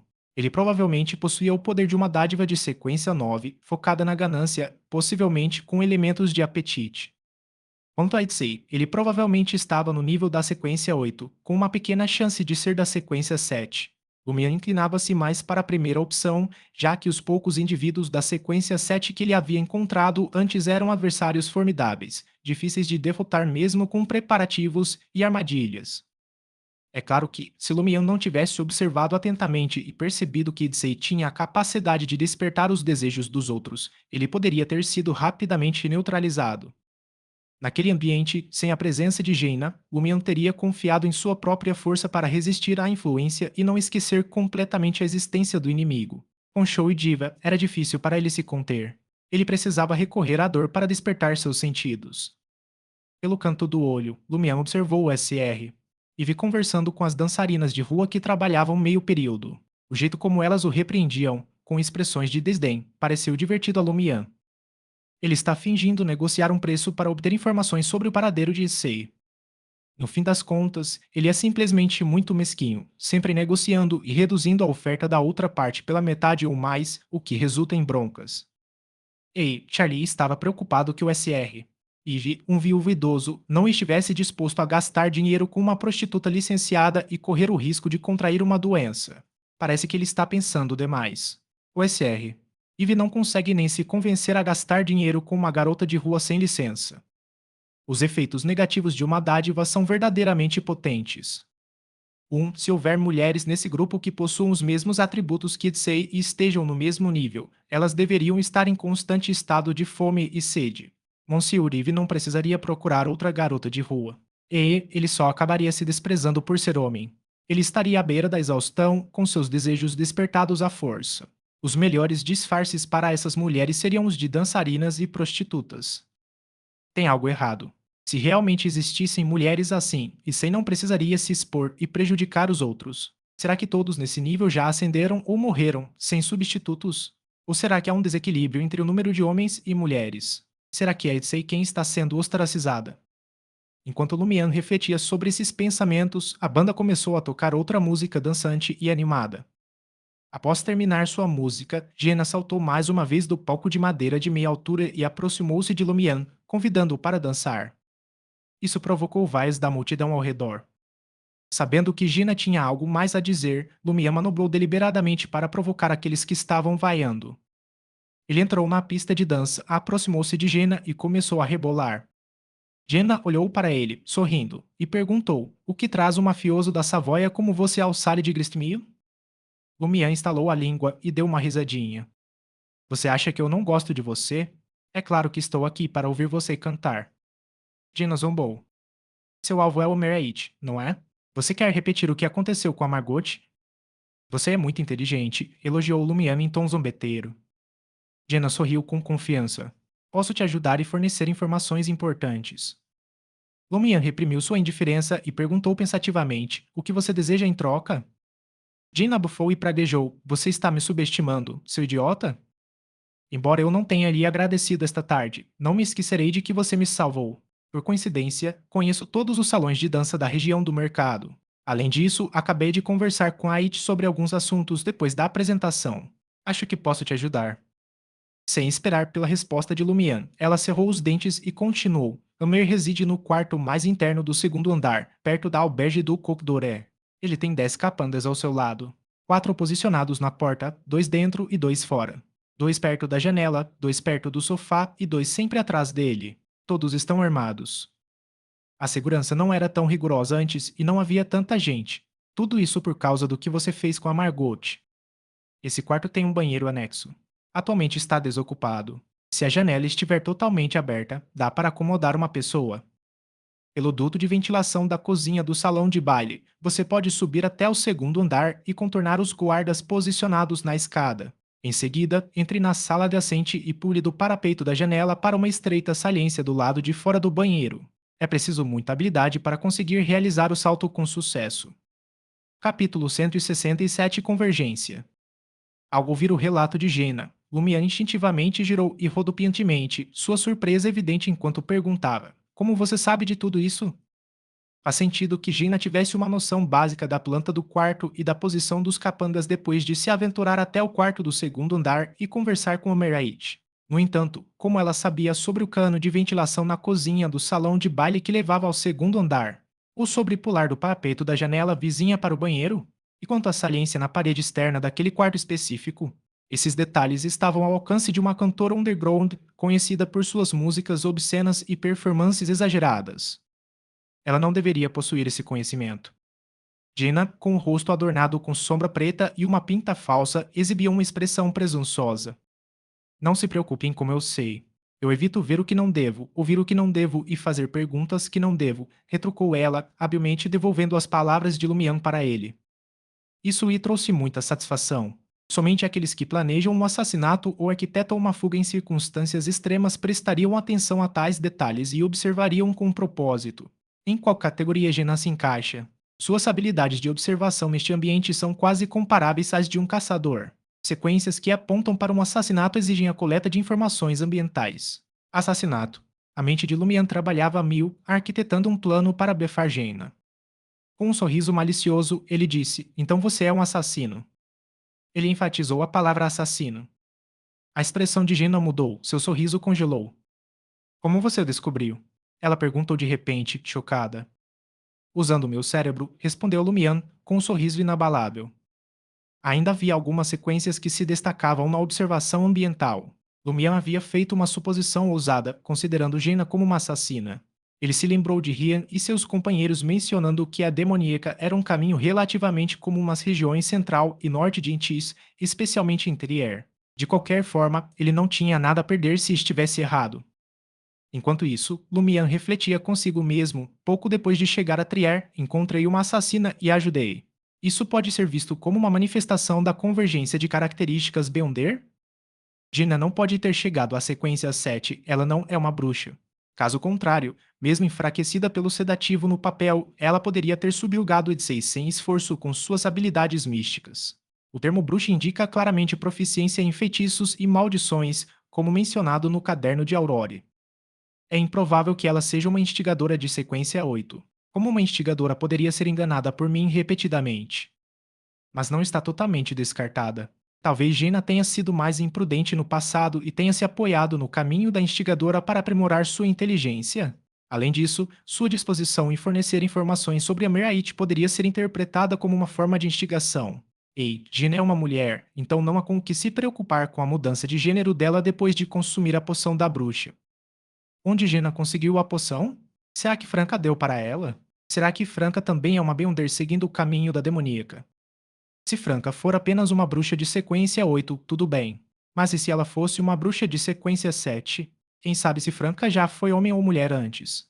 Bem, o comportamento dela em relação às mulheres é certamente peculiar. Ela tem um relacionamento romântico com Jenna. Bom, Jenna refletiu silenciosamente sobre suas palavras recentes, mas não descobriu nenhuma informação que pudesse revelar sua própria sequência. Embora você possa lutar, acredito que há uma grande chance de você ser morto na hora se o enfrentar em um lugar como o banheiro, que não é espaçoso o suficiente. Senhora, está tentando me persuadir ou me provocar? Parece que a senhora ainda tem potencial para ser uma instigadora. Lumian expressou seus pensamentos com franqueza, sem conter suas críticas. Ele percebeu que Franca conhecia Amrite melhor do que o Barão Brignais. Ela havia mencionado um ponto crucial que este último omitira. Deixando de lado a possibilidade de Franca ter alguma rixa pessoal com o Merait, Franca ou tinha uma formação sólida ou havia conquistado a confiança do chefe da máfia de Savoia, obtendo acesso a mais conhecimento sobre misticismo e informações sobre a sequência do que o Barão Brignais. Jenna ficou surpresa. Você conhece os instigadores. Será que ele ainda é um caipira do interior? Como ele possui um conhecimento tão vasto sobre os caminhos do além? Franca havia mencionado que ele era procurado pelas autoridades. Parecia que ele estava envolvido em um incidente com Beyonder. Eu sei mais do que você pensa, respondeu Lumian, sorrindo. Enquanto falava, lembrou-se subitamente de um título que lhe havia pertencido recentemente, Misticismo Analfabeto. Lumian afastou rapidamente sua melancolia e considerou seriamente o aviso de Jaina. De fato, embora os caçadores também fossem habilidosos em combate e em matar como sequências, se armadilhas e habilidades como provocação fossem excluídas, eles ainda não conseguiam igualar a destreza dos pugilistas em combate corpo a corpo. Especialmente em um ambiente confinado e apertado, eles não conseguiam empregar sua inteligência de combate de forma eficaz. Seria difícil para eles alcançarem o feito de o fraco derrotar o forte. Levando em consideração as modificações em suas habilidades de dançarino e a utilização de várias táticas pouco ortodoxas, Lumian sentia que conseguiria se manter firme. Ele não falharia imediatamente. Se quisesse eliminar Martelo Ait, só poderia contar com Mercúrio caído e escapar após um ataque bem sucedido. Mas o que diferenciava isso do assassinato de Balderman? Não havia necessidade de levar em conta a presença de 10 bandidos e 10 revólveres. Lumiano avaliou seus pertences para ver se algo poderia ser útil em tal batalha. Mais de 1.700 moedas de ouro mercúrio caído, sangue do monstro aquático, escamas venenosas do monstro aquático, um frasco do sedativo que deixou Gina impotente, um frasco de gás estimulante para neutralizar os efeitos do sedativo, um frasco de líquido com propriedades desconhecidas, uma adaga deixada para trás por aquele pervertido, uma adaga ritual de prata, várias bandagens brancas. Enquanto refletia, um plano foi gradualmente tomando forma. Enquanto se deixava levar pelo ritmo da música, ele lançou um olhar de soslaio para Jenna e fez a pergunta: esse banheiro é espaçoso? Jenna confirmou: não, não é. Além da banheira, do vaso sanitário e da pia, só comporta de 4 a 5 pessoas. Em outras palavras, se Lumian e Amerait entrassem em combate corpo a corpo, não haveria espaço para mais ninguém. Tem alguma cortina do lado de fora da banheira? Perguntou Lumian. Sim, Jenna ponderou por um momento. Você tem uma arma consigo? Acredito que seria melhor usar uma arma. É mais seguro e aumenta suas chances de sucesso. Não, respondeu Lumian, balançando a cabeça. Jenna zombou. Você pretende executar o plano esta noite apenas com isso? Ela fez uma breve pausa antes de continuar. Se você realmente deseja matar Merait esta noite, posso lhe emprestar meu revólver. Você ainda tem um revólver consigo? Lumian ficou surpreso desta vez. Ele não suspeitava que Gina estivesse portando um revólver escondido. A diva extravagante usava uma blusa branca curta com uma gola larga que deixava seu sutiã à mostra. Sua saia curta bege e volumosa e botas pretas que não chegavam aos joelhos completavam o visual. Além disso, ela não parava de levantar as pernas enquanto dançava. Parecia impossível que ela tivesse um cobre preso à parte interna da coxa. Lumian especulou que o único lugar possível para ela esconder o revólver seria dentro de suas botas. Gina presumiu que Ciel estava questionando o motivo de ela portar um revólver, então respondeu com um suspiro de desdém. Eu me apresento em casas de dança em lugares como o Distrito Comercial. Você acha que todos esses monstros são cidadãos exemplares? Acha que eles não vão agir por impulso e tentar algo comigo? Esses vermes têm a mente perturbada o dia todo. Quando seus pensamentos são controlados por seus desejos, eles não vão considerar que eu tenho uma ligação com a Franca e um bom relacionamento com ela. Droga, se a dissuasão sempre funcionasse, não haveria tantos criminosos. Enquanto falava, Gina acompanhava o ritmo dos tambores e se agachava, procurando algo dentro de suas botas. Levantando-se rapidamente, ela se pressionou contra Lumian. Girando o corpo, deslizou a mão para dentro da palma dele, que estava naturalmente baixa e oscilante. Lumian sentiu imediatamente a textura fria do metal e a madeira maciça. Sem hesitar, Lumian retirou a mão e discretamente guardou a arma no bolso. Depois, Gina continuou: comprei com a maior parte das minhas economias quando cheguei ao distrito do mercado, antes de conhecer a Franca. Aquele maldito comerciante do mercado negro até tentou me levar para a cama, mas eu chutei a canela dele, fazendo-o gritar de dor. Andar sempre armada para autodefesa. Você é bem vigilante. Caso contrário, aqueles mafiosos poderiam ter te controlado antes de você conhecer a Franca.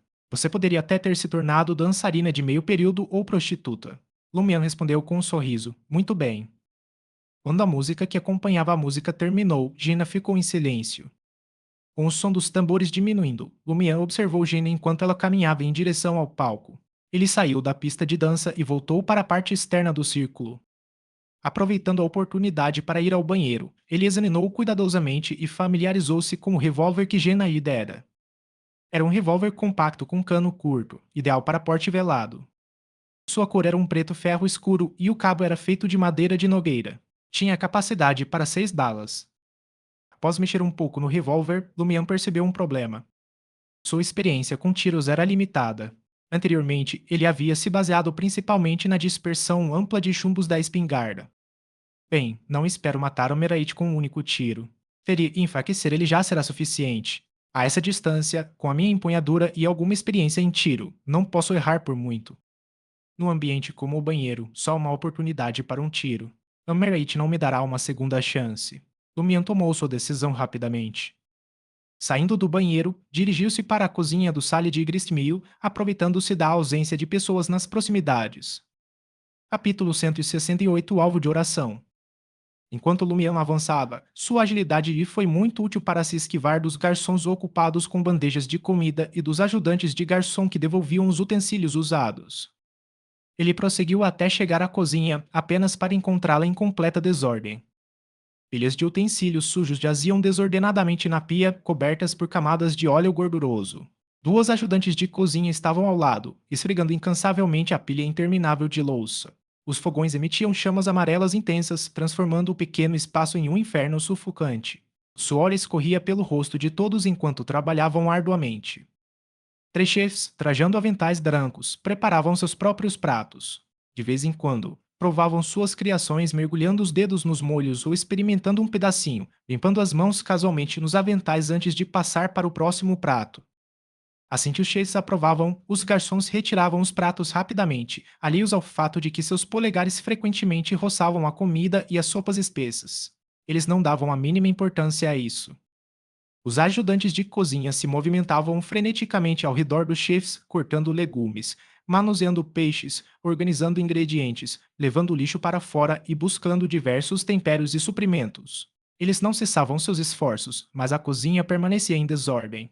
Folhas de vegetais, escamas de peixe e cascas de frutas estavam espalhadas, engorduradas e espalhadas pelo chão, perto dos fogões e da pia. O clamor dos chefes e ajudantes de cozinha enchia o ar de gritos e palavrões, criando uma sinfonia caótica. Lumian poderia facilmente confundi-lo com um campo de batalha se fechasse os olhos e escutasse com atenção. Aproveitando-se da cena caótica, Lumian navegou habilmente pela multidão agitada e alcançou o armário repleto de ingredientes. Usando divisórias, maçanetas e os canos de gás e água de cor branco acinzentada, ele subiu com destreza até o teto e deslizou para dentro do duto de ventilação. Cheiro avassalador de óleo e fumaça atacou os sentidos de Lumian, quase o dominando. Mas com a tolerância de um monge esmoleiro a ambientes extremos, ele se esforçou para seguir em frente, rastejando pelo duto de ventilação e, ocasionalmente, subindo mais alto. Após cerca de 10 segundos, ele colocou a cabeça para fora de cima de um banheiro no segundo andar. Certificando-se de que o caminho estava livre, Lumian saltou agilmente e dirigiu-se rapidamente para a porta, examinando cuidadosamente as duas extremidades do corredor em segredo. A área estava estranhamente silenciosa, com apenas dois capandas guardando a escada, concentrados unicamente no primeiro andar. Eles não davam a mínima para o que havia atrás deles. Aliviado, Lumian soltou um suspiro e localizou seu alvo. Agachando-se, saltou para a sala adjacente. Embora a porta estivesse trancada, Lumian não encontrou nenhum obstáculo que não pudesse superar. Utilizando um arame meio quebrado que havia trazido consigo, conseguiu abrir a porta de madeira após algumas tentativas. Exatamente como Gena havia descrito, o banheiro anexo ao quarto de Emerite não tinha um parapeito de janela saliente. Havia apenas uma prateleira decorativa, mal oferecendo espaço suficiente para ficar em pé de lado. Mesmo para um caçador, saltar do parapeito da janela para a estreita saliência representava um desafio considerável, exigindo equilíbrio perfeito. Felizmente, Lumian possuía a extraordinária flexibilidade de um dançarino, quase ultrapassando os limites humanos. Após observar atentamente, ele saltou e aterrissou precisamente na borda com o pé direito. Seu lado esquerdo vacilou, ameaçando fazê-lo cair. Agachando-se, ele revelou apenas metade da cabeça, observando silenciosamente o interior do cômodo. A porta do banheiro estava entreaberta e alguns mafiosos passavam por ali de vez em quando. Lumian agiu com paciência, estudando seus movimentos até discernir um padrão. Aproveitando a brecha oportuna quando a porta do banheiro ficou momentaneamente desprotegida, ele habilmente abriu a janela usando a adaga de Idsei e entrou. Mantendo a compostura e a confiança, ele fechou rapidamente a janela de vidro antes de se apressar para o espaço embaixo da banheira, escondendo-se atrás das cortinas abertas. Lumian, tendo infiltrado-se com sucesso no local, organizou seus poucos itens essenciais em locais de fácil acesso. Ele parou um instante para verificar novamente a localização de cada um, certificando-se de não se atrapalhar em um momento de pânico. Parado ali, imóvel, ele aguçou os ouvidos para captar as atividades na sala ao lado. Elmerite ocasionalmente perguntava ao gerente do salão de dança sobre seus ganhos recentes, repreendia seus subordinados com raiva ou se envolvia em conversas flertantes com a dançarina principal, acompanhadas de gestos aparentemente íntimos. Depois de um tempo, quando o gerente do salão de dança e a dançarina principal saíram, Ait pareceu se levantar de sua cadeira e começou a andar de um lado para o outro lentamente. Ele se dirigiu aos mafiosos presentes na sala, dizendo: nos próximos dias, enviem todos os seus homens para que visitem cada indivíduo em nosso território. Quero garantir que saibamos quem pode ser eleito membro do parlamento do distrito comercial na eleição da próxima semana. Ah, então a sua turma está interferindo nas eleições parlamentares? Lumian sentiu uma mistura de surpresa e indiferença. O crescimento das gangues de Trier era impossível sem algum tipo de apoio. Elas mantinham relações favoráveis com o departamento de polícia e figuras influentes dentro dele gozavam de proteção de figuras políticas poderosas ou atuavam como capangas de luvas pretas para comerciantes influentes. Estes últimos, sem dúvida, tinham ligações com altos funcionários do governo, escalões superiores da igreja e generais do exército. Lumian jamais imaginara que o mentor da quadrilha Poisonspur tivesse a audácia de concorrer a uma vaga no parlamento. Inicialmente, ele supôs que suas ambições não iriam além de se tornarem comissários de polícia do distrito comercial ou membros do Conselho Municipal de Trier.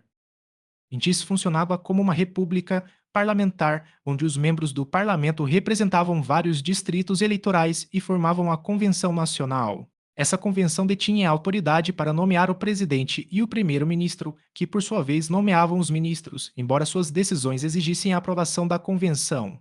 A Convenção Nacional também possuía o poder de legislar, declarar guerra e determinar o orçamento do governo. Cada membro do parlamento detinha considerável influência e autoridade. Atualmente, a Convenção Nacional é composta por mais de 300 indivíduos, sendo um décimo deles antigos nobres. A família Sauron, outrora parte da linhagem real, atuava como sua liderança. As demais vagas foram distribuídas com base na situação econômica das diferentes províncias e territórios, em especial da próspera região da Grande Trier.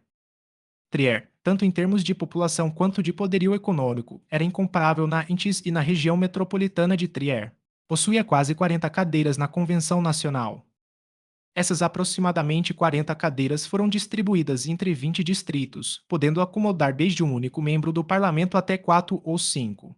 Esses representantes também ocupavam cargos de conselheiros natos na Câmara Municipal.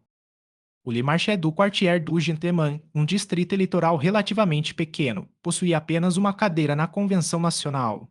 O indivíduo escolhido para ocupar essa cadeira exerceria imenso poder e influência na região. Atualmente, o Partido Nacional, no poder, o Popular Partido do Iluminismo e o Partido Revolucionário, buscando sanar as falhas existentes, estavam se preparando vigorosamente para as próximas eleições da Convenção Nacional.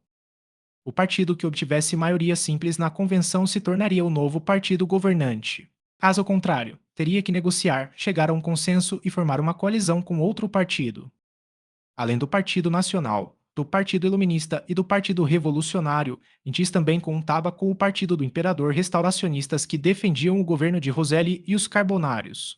Eles expressavam descontentamento com o sistema vigente e buscavam promover mudanças pela força. Os mafiosos responderam um após o outro, garantindo ao Meraite que nada daria errado. No entanto, eles permaneceram em silêncio sobre qual facção ou candidato apoiavam, deixando Lumian com um sentimento de decepção. Diga-me. Após informá-los sobre a eleição, Martelo Ait instruiu seus subordinados, dizendo: saiam por um tempo.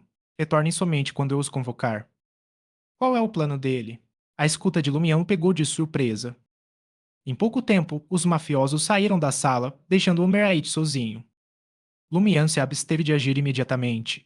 Após uma análise cuidadosa, ele acreditou que o confronto entre ele e Humberait no banheiro teria um impacto mais direcionado do que um confronto externo, mesmo sem recorrer ao uso de Fallen Mercury. O cômodo além mergulhou num silêncio sepulcral. Lumian aguçou os ouvidos e conseguiu captar vozes fracas. Parecia que Humberait estava murmurando para si mesmo, protetora dos malvados, a senhora que dá à luz divindades. A senhora que dá à luz divindades. Isso soa impressionante. Será que Ait está rezando para alguma entidade secreta? São apenas 4 ou 5 frases, e é mais uma descrição. Fuge do padrão usual de 3 estrofes. Sumian fez uma suposição aproximada sobre o que Martelo Ait estava tramando. Quanto a quem ele estava orando, Lumian não conseguia nem começar a especular com base na descrição fragmentada que mal ouviu. Isso estava além do alcance de seu conhecimento atual em misticismo. Lumian sentiu uma vaga sensação de malevolência emanando do lado de fora do cômodo. De fato, era como se o próprio quarto tivesse se tornado maligno. Prendendo a respiração, Lumian se recompôs, evitando dar ouvidos à confusão lá fora. Após algum tempo, a atmosfera sinistra se dissipou e tudo voltou ao normal. Lumian soltou um suspiro lento, aquecendo a palma da mão. Nesse instante, Amreit convocou seus subordinados, que haviam saído da sala, para retornarem. Lumian continuou aguardando o momento certo. Os segundos se transformaram em minutos até que, finalmente, ele ouviu passos pesados se aproximando do banheiro. Eles pertenciam a Amreit. Lumian já havia reconhecido seu som. Rapidamente, ele pegou um recipiente de metal marcado com um símbolo. Desaparafusando a tampa, ele inseriu uma fina bola de papel pré-amasso dentro da garrafa. Segundos antes de os passos se aproximarem do banheiro, Lumian pegou a bola de papel e fechou a tampa. Em seguida, ele rasgou a bola de papel em duas e inseriu cada pedaço em suas narinas. O fedor, que lembrava excremento fermentado, atacou os sentidos de Lumian, quase o fazendo chorar. Sua mão direita instintivamente se moveu para remover a fina bola de papel. Com grande determinação e a resistência de um monge esmoleiro acostumado a ambientes extremos, Lumian manteve o controle. Sua expressão se contorceu e seus músculos se contraíram levemente enquanto ele permanecia ali, pegando outro cilindro de metal cheio quase que inteiramente de gás. Ele desrosqueou a tampa. Van. Amreit fechou a porta do banheiro e aproximou-se do vaso sanitário. O espaço agora estava parcialmente fechado. Apenas as frestas entre a porta e as janelas permitiam a entrada de uma brisa fresca. Sim, um encontro macabro aguarda. Lumiano observou as oscilações na sorte de seu alvo, silenciosamente jogando o recipiente de metal aberto para o ar, permitindo que o gás incolor e inodoro em seu interior se dispersasse e preenchesse o banheiro. Este era o sedativo criado pelo pervertido Etsei. Mesmo um leve cheiro dele de perto podia enfraquecer severamente a força de um assassino. Era ideal para um espaço confinado e parcialmente fechado como o banheiro. Essa era a armadilha que Lumiano havia preparado para Meraid. É claro que levaria algum tempo para o gás se espalhar pelo banheiro e fazer efeito até certo ponto. Afinal, o próprio Lumian não estava inalando de perto. O próximo passo da Lumian foi impedir que Mirait saísse do banheiro ou permitisse que alguém do lado de fora abrisse a porta. Ele colocou o recipiente de metal aberto na borda da banheira e pegou o revólver de Jenna, apontando-o para o vaso sanitário através da cortina. Capítulo 169. Batalha na sala. O jorro de água persistia e Lumian ficou ansioso, temendo que Martelo Ait pressentisse o perigo. Ele precisava calcular a altura com precisão antes de puxar o gatilho. Bem, a bala atravessou as cortinas, deixando marcas de queimadura intensas. Antes mesmo de tudo isso acontecer, os pelos do cabelo de Emerait se eriçaram. Ele não se importou com o fato de estar no meio do fluxo e prontamente desabou para o lado. Um líquido amarelado espirrou em todas as direções. A bala roçou o braço de Ait, atingiu a parede e por pouco não acertou Lumian no ricochete. O revólver de Lumian voou de sua mão após um tiro falho. Ele agarrou as bordas da cortina, arrancou-a e usou-a para enredar Ait. Antes que Ait pudesse se recuperar das cólicas excruciantes, a escuridão envolveu sua visão e ele se viu envolto em uma cortina de chuveiro cor creme. Sem se abalar, ele se virou e se escondeu ao lado da banheira. Em seguida, agarrou a cortina do chuveiro com as duas mãos, usando-a como uma arma improvisada. Com um leve sussurro, a cortina, agora enrolada no punho de Lumian, desviou-se do curso, frustrando sua tentativa de atingir a cabeça de Ait. Ait aproveitou o momento e se levantou, rasgando inadvertidamente as calças no processo. Ele desferiu um soco pesado em Lumian, como um martelo. Lumian rapidamente ergueu o braço para se proteger, percebendo que seu oponente possuía uma força excepcional. Ele não conseguiria resistir. Forçado a recuar um passo para recuperar o equilíbrio, Lumian se viu em desvantagem. Ait não perdeu tempo, bombardeando-o implacavelmente com uma saraivada de socos de ambas as mãos. Aproveitando sua altura, braços longos e força superior, Ait empregava socos diretos, semelhantes a balas de canhão, negligenciando quaisquer técnicas elaboradas. Foi somente então que ele conseguiu discernir claramente o rosto do agressor.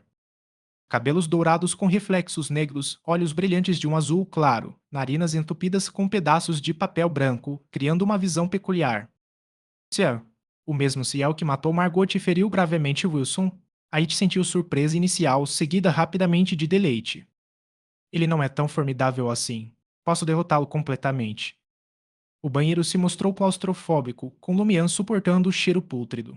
Ele sofreu 2 golpes do gigante de 1,9 metro de altura antes de se ver forçado a recuar 2 passos, encurralado perto da porta. Nesse instante, os mafiosos que estavam do lado de fora ouviram os tiros e se aproximaram apressadamente. Um deles agarrou a maçaneta e empurrou a porta. No momento em que Ait se preparava para um chute baixo, a perna esquerda de Lumiano recuou repentinamente, atingindo a porta com força. Com um estrondo retumbante, a porta de madeira entreaberta fechou-se novamente, por pouco não atingindo o nariz do mafioso. Percebendo que não conseguiriam arrombar a porta por enquanto, os mafiosos sacaram seus revólveres e apontaram para a barreira de madeira de várias alturas, mas não ousaram abrir fogo. Aproveitando o chute que deu na porta dos fundos, Lumian contorceu o corpo, esquivando-se do soco direto de Ait e posicionando-se ao lado do adversário. Desferindo uma série de golpes rápidos, socos, cotoveladas, joelhadas e chutes, Lumian procurou interromper o ataque inimigo antes que este pudesse liberar todo o seu poder. Parecia um pugilista, do tipo que habitualmente desferia golpes com grunhidos de E A, mas agora capaz apenas de um único E. Cada vez que Ait tentava golpear com força, Lumian tomava a iniciativa e o bloqueava com vigor. Após alterar sua estratégia de combate, Lumian conseguiu diminuir a diferença de força entre eles. Ele não só recuperou parte do controle, como também utilizou sua maior agilidade para mover o corpo e mudar de posição. Em pouco tempo, a figura que bloqueava a entrada do banheiro revelou-se ser Ait, com as costas contra a porta. Temendo que seus subordinados pudessem não ser inteligentes o suficiente para abrir fogo de fora e matá-lo acidentalmente, Ait rapidamente desviou sua atenção e gritou: "Não atirem!". Apesar de Ciel ter usado sua técnica para diminuir a distância, Ait permaneceu imperturbável. Ele exalava imensa confiança. Contanto que agisse de maneira normal, ele tinha certeza de que conseguiria eliminar seu oponente no ambiente confinado do banheiro. A única incerteza era quanto tempo isso levaria. Apesar disso, Ait permaneceu vigilante. Ele continuou a desferir socos e chutes poderosos, tentando forçar Lumian em direção à janela, criando uma oportunidade para que seus subordinados entrassem. Temendo que Lumian possuísse algum tipo de poder Beyonder, Aichi acreditava que usar a ameaça de um revólver aceleraria o processo de eliminar seu inimigo. Vão, vão, vão, vão, vão, vão. Lumian enfrentou o ataque implacável do pugilista, desferindo golpes poderosos sem demonstrar qualquer sinal de rendição. No entanto, a situação se tornou cada vez mais difícil para ele. Durante toda essa provação, os olhos de Ait percorriam seus arredores, atento a possíveis armadilhas ou aliados poderosos à espreita. Seu olhar percorreu a borda da banheira e pousou em um recipiente de metal aberto. Qual a finalidade disso? Antes que Ait pudesse refletir mais sobre o assunto, o sorriso zombeteiro de Lumian surgiu, acompanhado de uma maldição enquanto ele se esforçava para bloquear o ataque de Ait. Sua sucata inútil. O que você está esperando? Quem estiver lá fora, entre e dê uma mãozinha. Uma raiva intensa e crescente tomou conta de Ait. Ele descartou todas as outras preocupações e lançou um ataque excepcionalmente feroz. Provocação. Lumian acrescentou provocação a essas duas frases. Confrontado com o furioso martelo Ait e seus golpes devastadores, Lumian lutou desesperadamente para manter sua posição. Ocasionalmente, ele se apoiava na flexibilidade de um dançarino para mudar de posição. Sem que ele percebesse, estava sendo gradualmente empurrado em direção à parede onde ficava a janela. Isso permitiu que a porta do banheiro se abrisse, mas os mafiosos do lado de fora hesitaram, temendo que pudessem se chocar com o se a chutassem. Eles a empurraram cautelosamente para dentro, centímetro por centímetro. Naquele instante, Lumian, quase vencido pelo odor pútrido, percebeu nitidamente a força decrescente de Ait e seus ataques mais lentos. O sedativo fez efeito. Lumian desviou-se rapidamente para o lado, recuperando o equilíbrio. Desferiu um soco poderoso, canalizando toda a força do braço e da cintura, lançando um contra-ataque. Pan. O braço de Ait, que havia bloqueado o golpe, tremia visivelmente e seus olhos revelavam uma mistura de surpresa e pânico. Por quê? Porque me tornei tão fraco. Porque meus reflexos estão mais lentos. Ao avaliar a situação do seu oponente, Lumian desferiu dois socos diretos consecutivos, abrindo à força os braços do inimigo. Sem hesitar, ele encurtou a distância e ajustou ligeiramente o corpo. Com um movimento rápido, acertou o peito de Ait com o cotovelo esquerdo. Pego de surpresa, Ait não conseguiu reagir a tempo, sendo incapaz de se esquivar do golpe. A cotovelada atingiu seu externo, fraturando-o. Sua visão escureceu e ele lutou para recuperar o fôlego. Lumian não me concedeu um momento de descanso. Ele moveu o corpo suavemente, permitindo que seu punho direito, já preparado, colidisse com o abdômen de Ait. Ele não tinha grandes expectativas de deixar Ait inconsciente apenas com o sedativo. Afinal, a outra pessoa possuía a capacidade de resistir aos efeitos de certos poderes Beyonder por meio de pura força física e mental, o que sugeria uma alta resistência ao sedativo. Além disso, apesar do espaço compacto e da natureza semi-fechada do banheiro, com sua banheira, vaso sanitário e pia, a potência da droga seria bastante reduzida. Lumian tinha como objetivo explorar a influência da droga para enfraquecer a capacidade de combate de Ait, diminuindo suas reações e reduzindo substancialmente sua força. Fazendo isso, a maré da vitória penderia incontrolavelmente para o seu lado. FFT. Ait, cambaleando com o golpe no abdômen, instintivamente se encolheu, ficando mais baixo que Lumian. Aproveitando a oportunidade, Lumian ergueu os punhos e rapidamente os golpeou atrás das orelhas de Ait. Van. Em meio à cacofonia, a visão de Ait escureceu e ele desmaiou. Foi o efeito combinado de um golpe potente e do sedativo. Lumian agachou-se, usando o martelo como escudo. Os mafiosos já haviam mantido a porta do banheiro aberta por vários segundos, mas, como Ait obstruía a visão de Lumian, eles se abstiveram de abrir fogo. Agora, eles testemunharam seu imponente chefe, Amber, sendo derrubado pelo agressor. Lumian abraçou Ait e esboçou um sorriso irônico para o grupo reunido à porta. Atirem. Fogo. Porque vocês não estão atirando. Um dos mafiosos avistou o cabelo loiro e preto característico do agressor, juntamente com seu rosto bastante bonito, e de repente juntou as peças de uma série de conexões. Ciel, você é o Ciel, exclamou ele, com evidente surpresa. O mesmo Ciel que matou a chefe Margot e jogou o chefe Wilson do quarto andar. Ciel da máfia Savoy. Ele voltou à ativa. Lumian percebeu com clareza o profundo medo dos mafiosos. Ele sorriu e deu um tapinha amigável no ombro de Ait, tirando a poeira. Então, ele agarrou Ait e seguiu em direção à porta do banheiro, um passo de cada vez. Simultaneamente, ele esboçou um sorriso. Vocês têm duas opções. Uma, saiam desta sala agora e procurem ajuda do chefe da máfia Poisonspur. Duas, encontrem seu fim aqui um por um pelas minhas mãos. Enquanto falava, ele avançava, um olhar frio percorrendo o rosto de cada mafioso, como se estivesse ponderando a melhor maneira de eliminá-los. Os mafiosos não puderam deixar de tremer enquanto um pensamento semelhante lhes passava pela cabeça. De qualquer forma, o chefe Amer foi preso. Se abrirmos fogo, só o machucaremos. Talvez seja mais sensato pedir ajuda ao chefe. E então, Lumian bufou, incitando-os a decidir. Com um movimento rápido e preciso, o primeiro mafioso deu meia volta e fugiu da sala. Os outros fizeram o mesmo, abandonando qualquer ideia de confronto. Quando não havia mais ninguém, Lumian soltou um suspiro silencioso de alívio. Se aqueles homens tivessem realmente se preparado, com os corações inabaláveis pelo medo, o espaço confinado do banheiro e suas 10 armas de fogo teriam representado uma ameaça letal. É claro que Ait também poderia esquecer a sobrevivência.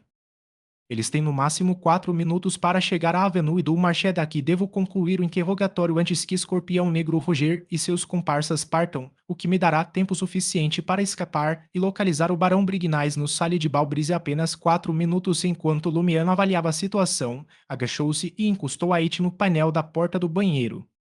Em seguida, deslocou as articulações dos ombros de seu prisioneiro e amarrou suas pernas com uma cortina de chuveiro.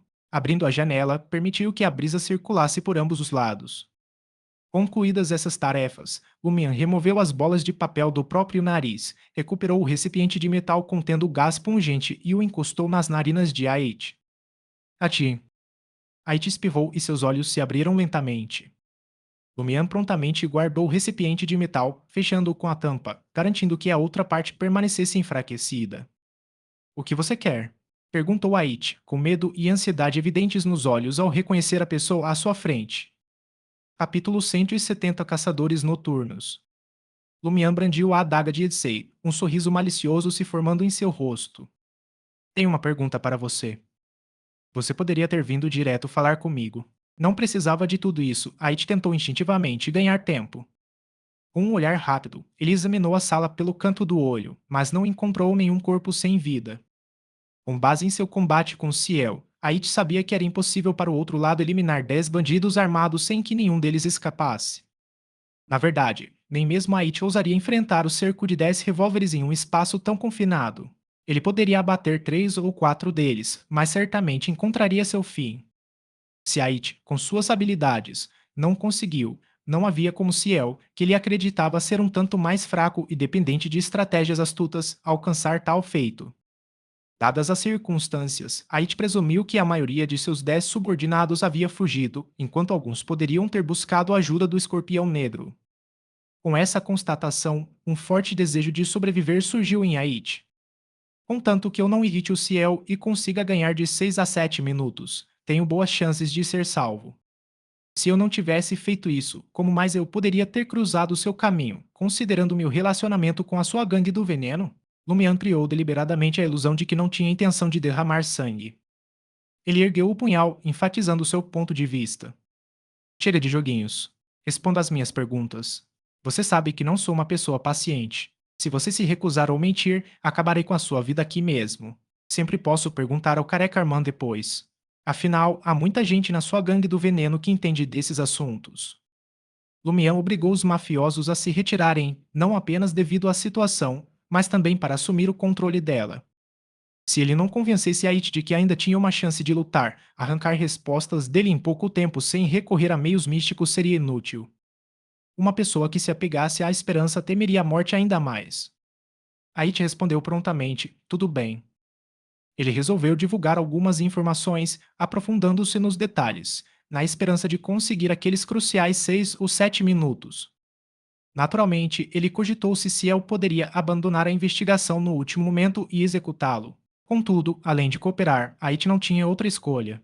Ele só podia esperar que a informação que compartilhasse fosse valiosa o suficiente para cativar o interesse de Ciel e evitar uma morte prematura. Cerca de 3 minutos, Sumian contou os segundos em silêncio e fez sua próxima pergunta. Você já se deparou com Lui Lun? Ait hesitou. Num movimento rápido, Lumian brandiu a adaga, perfurando o ombro de Ait e provocando um jorro de sangue carmesim. Ait, com a expressão contorcida, sentiu a crueldade implacável emanando de Lumian e pressentiu a morte iminente. O medo apertou seu coração. Ele exclamou, sim. Cartazes de procurado com a foto de Louis Lund podem ser encontrados em Salle de Gristmill e em muitos outros lugares. No momento em que o vi no esconderijo do chefe, eu o reconheci. Ait percebeu que não podia contar com silêncio e a hesitação para ganhar mais tempo. Isso só levaria a consequências incontroláveis. Mentir também era arriscado, já que ele não tinha certeza de quais perguntas Ciel estava usando para testar sua honestidade. Em contrapartida, oferecer informações complexas, porém aparentemente valiosas, teria maior probabilidade de apaziguar a outra parte. Como era de se esperar, o Mian ficou encantado. Tendo confirmado a ligação entre Louis Lund e Foger, o escorpião negro da máfia Poisonspur, Lumian havia alcançado seu objetivo nesta operação. As perguntas restantes eram apenas um bônus. Seria bom obter respostas, mas não seria um problema grave se ele não as conseguisse. Por que ele foi atrás do escorpião negro Roger? Perguntou Lumian. Aite balançou a cabeça negativamente. Não sei os detalhes, mas ouvi dizer que a dama a quem Louis Lundelial chegou a Trier. Ela quer que a nossa gangue do veneno e suas respectivas esferas de influência coordenem esforços e evitem conflitos. Nosso chefe, com a aprovação da ZA, Mon, assumiu a responsabilidade pela ligação. Madame Mon. Lumian jamais imaginou que outra Madame Mon entraria em cena. Ele nem sequer sabia o que estava acontecendo com Madame Nai. A gangue do veneno é a quem a Madame Mon jura lealdade. Bem, nosso chefe mencionou que ela não é mais apenas uma madame, mas uma senhora que dá à luz divindades. Costumamos oferecer orações a ela. Eu mesmo nunca vi, apenas o chefe e o careca viram. Não madame de Madame Lua para a senhora que dá à luz divindades, será que ela recebeu mais dádivas e teve seu status elevado? Lumian assentiu, compreendendo. Qual é a relação entre Madame Mon e Madame Nai? Ambos pertencem a uma organização chamada Caçadores da Noite. Madame Moon parece ser a líder, ou pelo menos uma figura importante na liderança. Aí te forneceu uma descrição confusa do que sabia. Uma organização secreta que acredita em alguma existência oculta? Lumian redirecionou a conversa para o assunto que mais o intrigava. Será que Louis Lund visitará novamente o Black Scorpion Roger? Ele provavelmente voltará na próxima semana para verificar se todos cumpriram seus acordos e se algum ajuste é necessário. Não sei o momento exato, respondeu Aichi honestamente. Terei a oportunidade de reencontrar Louis Lun na Avenue du Marché na próxima semana? E ficarei lá permanentemente depois de domingo. Lumian sentiu uma onda de alegria e entusiasmo. Ele então prosseguiu, perguntando: que tipo de poder o escorpião negro Roger possui? Ele é um mestre de feitiços herege, gaguejou Haiti instintivamente. Nosso chefe mesmo disse. A essência de um mestre de feitiços herege é usar sua força vital para lançar feitiços. Pode ser a sua própria força vital ou a de outra pessoa, mas parece que eles precisam ser controlados antes. Então ele é realmente um mestre de feitiços herege verdadeiramente perverso e cruel. Lumian lembrou-se da batalha com a parteira. Ao observar a falta de surpresa de Lumian, Ait sentiu um alívio por não ter mentido. Ele continuou: eu vi usar alguns feitiços. Um deles é uma maldição peculiar, outro envolve manipulação de sangue a uma espécie de chama negra que enfraquece as pessoas e, por fim, ele tem alguns efeitos sobre cadáveres e fantasmas. Não sei muito mais do que isso. Há pelo menos mais uma habilidade: a capacidade de criar um território repleto de criaturas mortas-vivas, permitindo que ele compartilhe o dano e se teletransporte misteriosamente. Lumian murmurou em silêncio, com o olhar fixo em Ait, gesticulando para que ele continuasse. Ait se preparou e falou: nosso chefe também mencionou que, se tivermos um bom desempenho, ele poderá receber mais benefícios e se tornar um semeador. Dito isso, Ait lamentou sua decisão de não escolher uma dádiva naquela época e optar por uma poção. Isso fez com que seu progresso fosse prejudicado pela necessidade de ingredientes e outros fatores. A esperança de alcançar a sequência 7 parecia distante. Contanto que a pessoa contribuísse o suficiente e seu corpo pudesse suportar, ela poderia obter mais benefícios. Um senador. Um símbolo de abundância e vida. Quando Madame Poalise ainda era polite, ele teve muitos filhos ilegítimos. Era desprezado por inúmeras pessoas na região de Dariege, a ponto de sua família ter que repudiá-lo e fingir que ele havia desaparecido. Seria isso uma manifestação dos poderes de um semeador? Polite perdeu o controle sob a influência das dádivas? E depois de se tornar um semeador, parece que ele passou por uma transformação de gênero. Esse nível é equivalente ao das madames, ou é uma sequência acima delas? A mente de Lumian fervilhava com inúmeros pensamentos. Observando a expressão de Lumian, Ait continuou falando. Não sei o que vem depois de Sawyer. Tudo o que sei é que Wilson é um vilão, equivalente à sequência 9. Armand é um jardineiro, e sua força é semelhante à minha, mas ele possui um vasto conhecimento de botânica. Ele pode criar poções com efeitos mágicos. Sim, ele tem uma poção que endurece temporariamente sua pele como casca de árvore. Tentei atacá-lo com uma faca, mas ele sofreu apenas ferimentos leves. Ele também tem remédios para tratar várias doenças e ferimentos. Então, para se tornar um mestre de feitiço serege, é preciso ser um jardineiro. Não é à toa que a parteira usou aquelas tesouras gigantes como arma. Felizmente consegui essa informação. Se eu tivesse assassinado o careca Armand sem lhe dar tempo para reagir, ele não teria usado o seu corpo para proteger Mercúrio caído. Informações precisas são realmente valiosas. Lumian suspirou com uma mistura de emoções. Ait refletiu por um momento e continuou. Armand mencionou certa vez que os monstros espirituais nascidos de árvores e flores ficam extremamente assustados ao vê-lo, pois ele é um jardineiro e responsável por sua poda. Ait, que estava tentando ganhar tempo, rapidamente levantou outro assunto. Nosso chefe mencionou que, entre os seres supremos não reconhecidos, apenas 3 podem conferir a divindade sem muita dificuldade. Um é a grande mãe da nossa fé, outro tem desejo e árvore em seu nome, e o terceiro parece ser uma névoa misteriosa. Quanto aos outros seres, se desejarem conceder a divindade, precisam realizar um ritual muito complexo que seria facilmente descoberto e destruído. A árvore mãe do desejo? O que a diferencia do ser chamado inevitabilidade?